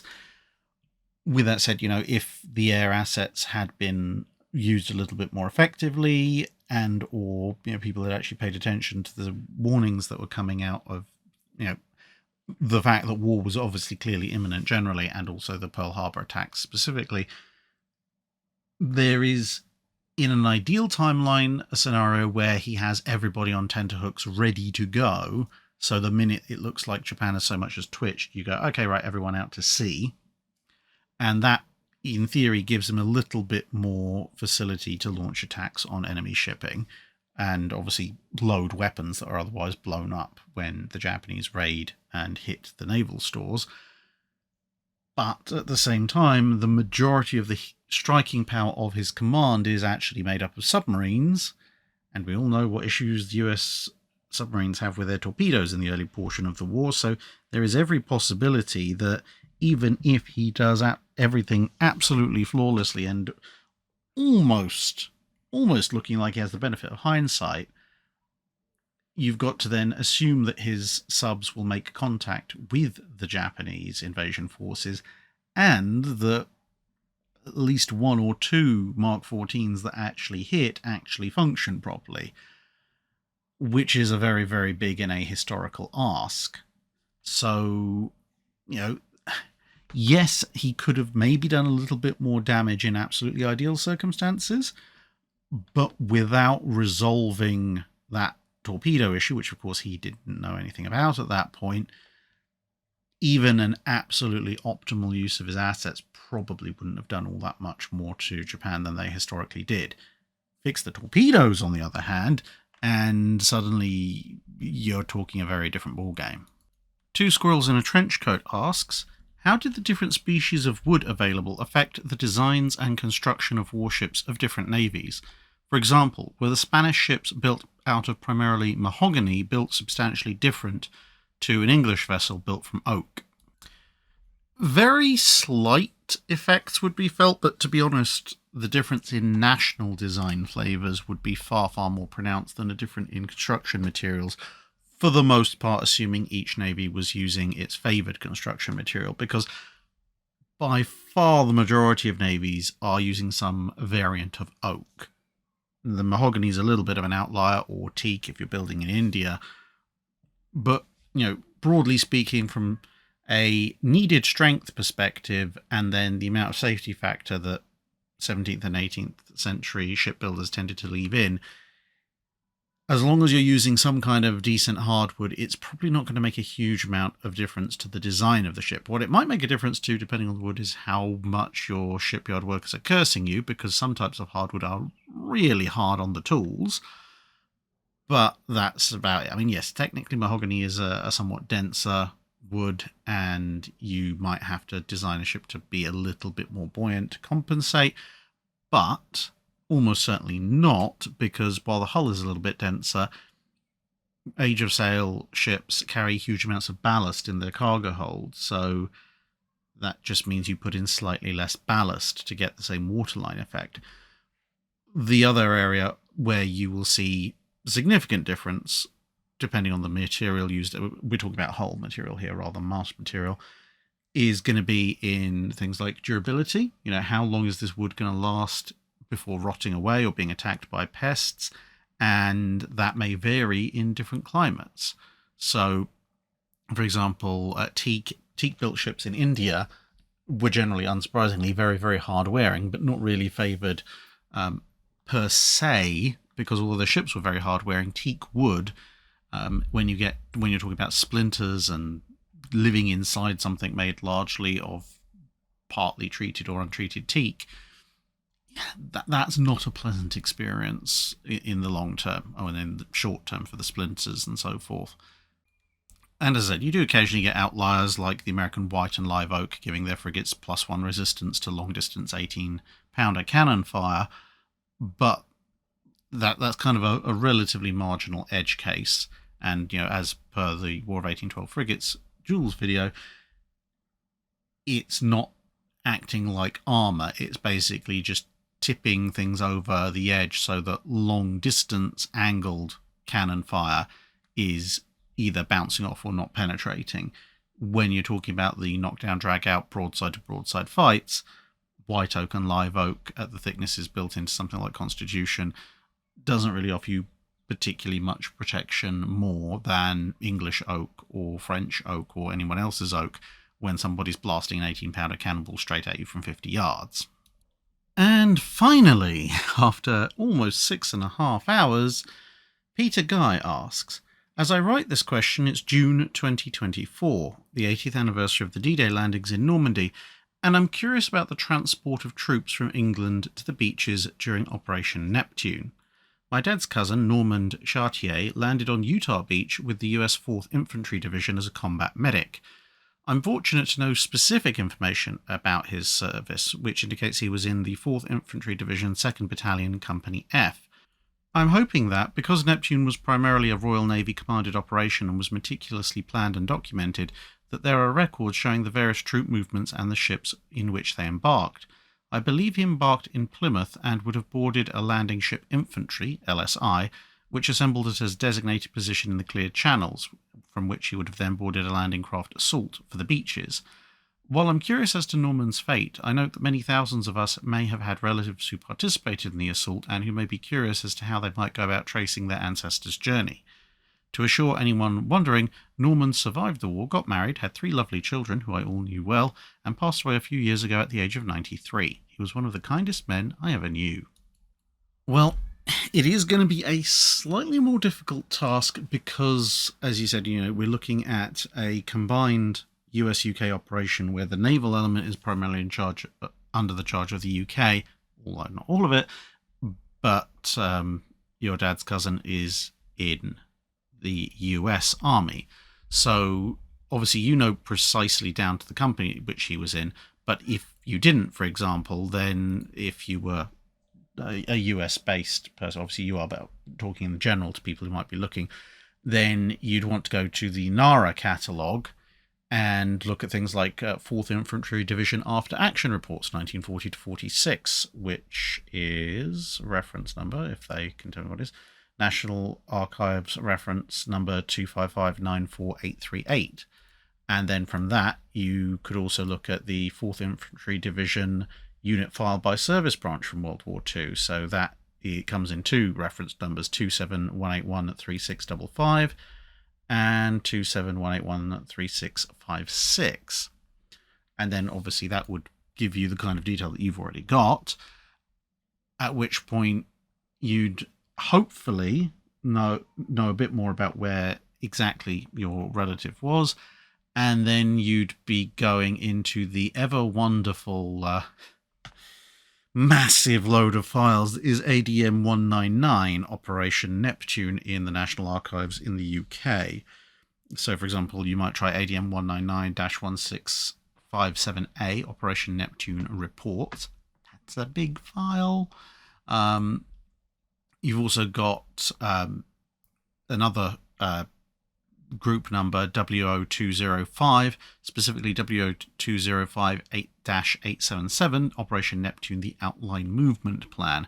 So that would give you, I think, the broader overviews of, at a divisional and maybe even at a battalion level, where troops are being assigned and what ships are also being assigned to those areas, at which point you would then, so if I was you, obviously you've got a bit more detail, so those kind of bits of information will hopefully get you to the point you're already at which stage it would, I think, probably be a case of going and finding the shipping manifests for Operation Neptune and working out, in this case, you are pretty sure that he embarked in Plymouth, so working out which LSIs were assigned to pick up troops in Plymouth.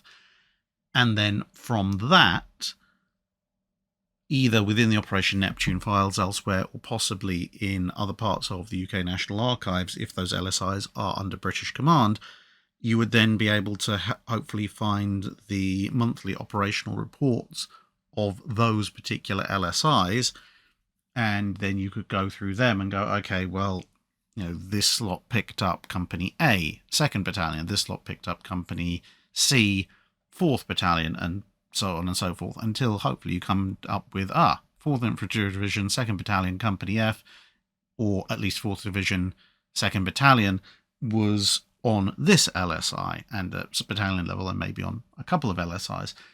And then from that you can then do a bit more of a deeper dive into the specific reports lodged by those LSIs or that particular LSI in that time period, and if you're really lucky, they may even tell you whereabouts within the LSI Company F was placed. So it's a lot of iterative work, and I say it might be complicated by who exactly was in charge of that LSI, if it was an American one or a British one, or whose operational command was it falling under. So you may have to ping back and forth between NARA and the National Archives somewhat. But I think it should be possible, assuming those records have survived, which for the most part they should, or at least there should be enough records surviving to give you a reasonably decent idea of what was going on there. And that, as they say, is that. I think this probably is the record for the longest single dry dock, but that's what I get for having the questions open for 6 weeks, because I had to open it all early because I headed off to Scandinavia. So there you go. Enjoy, and hopefully, for the sake of my sanity, we'll have fractionally fewer questions next month. In the end, whatever. Toodles for now.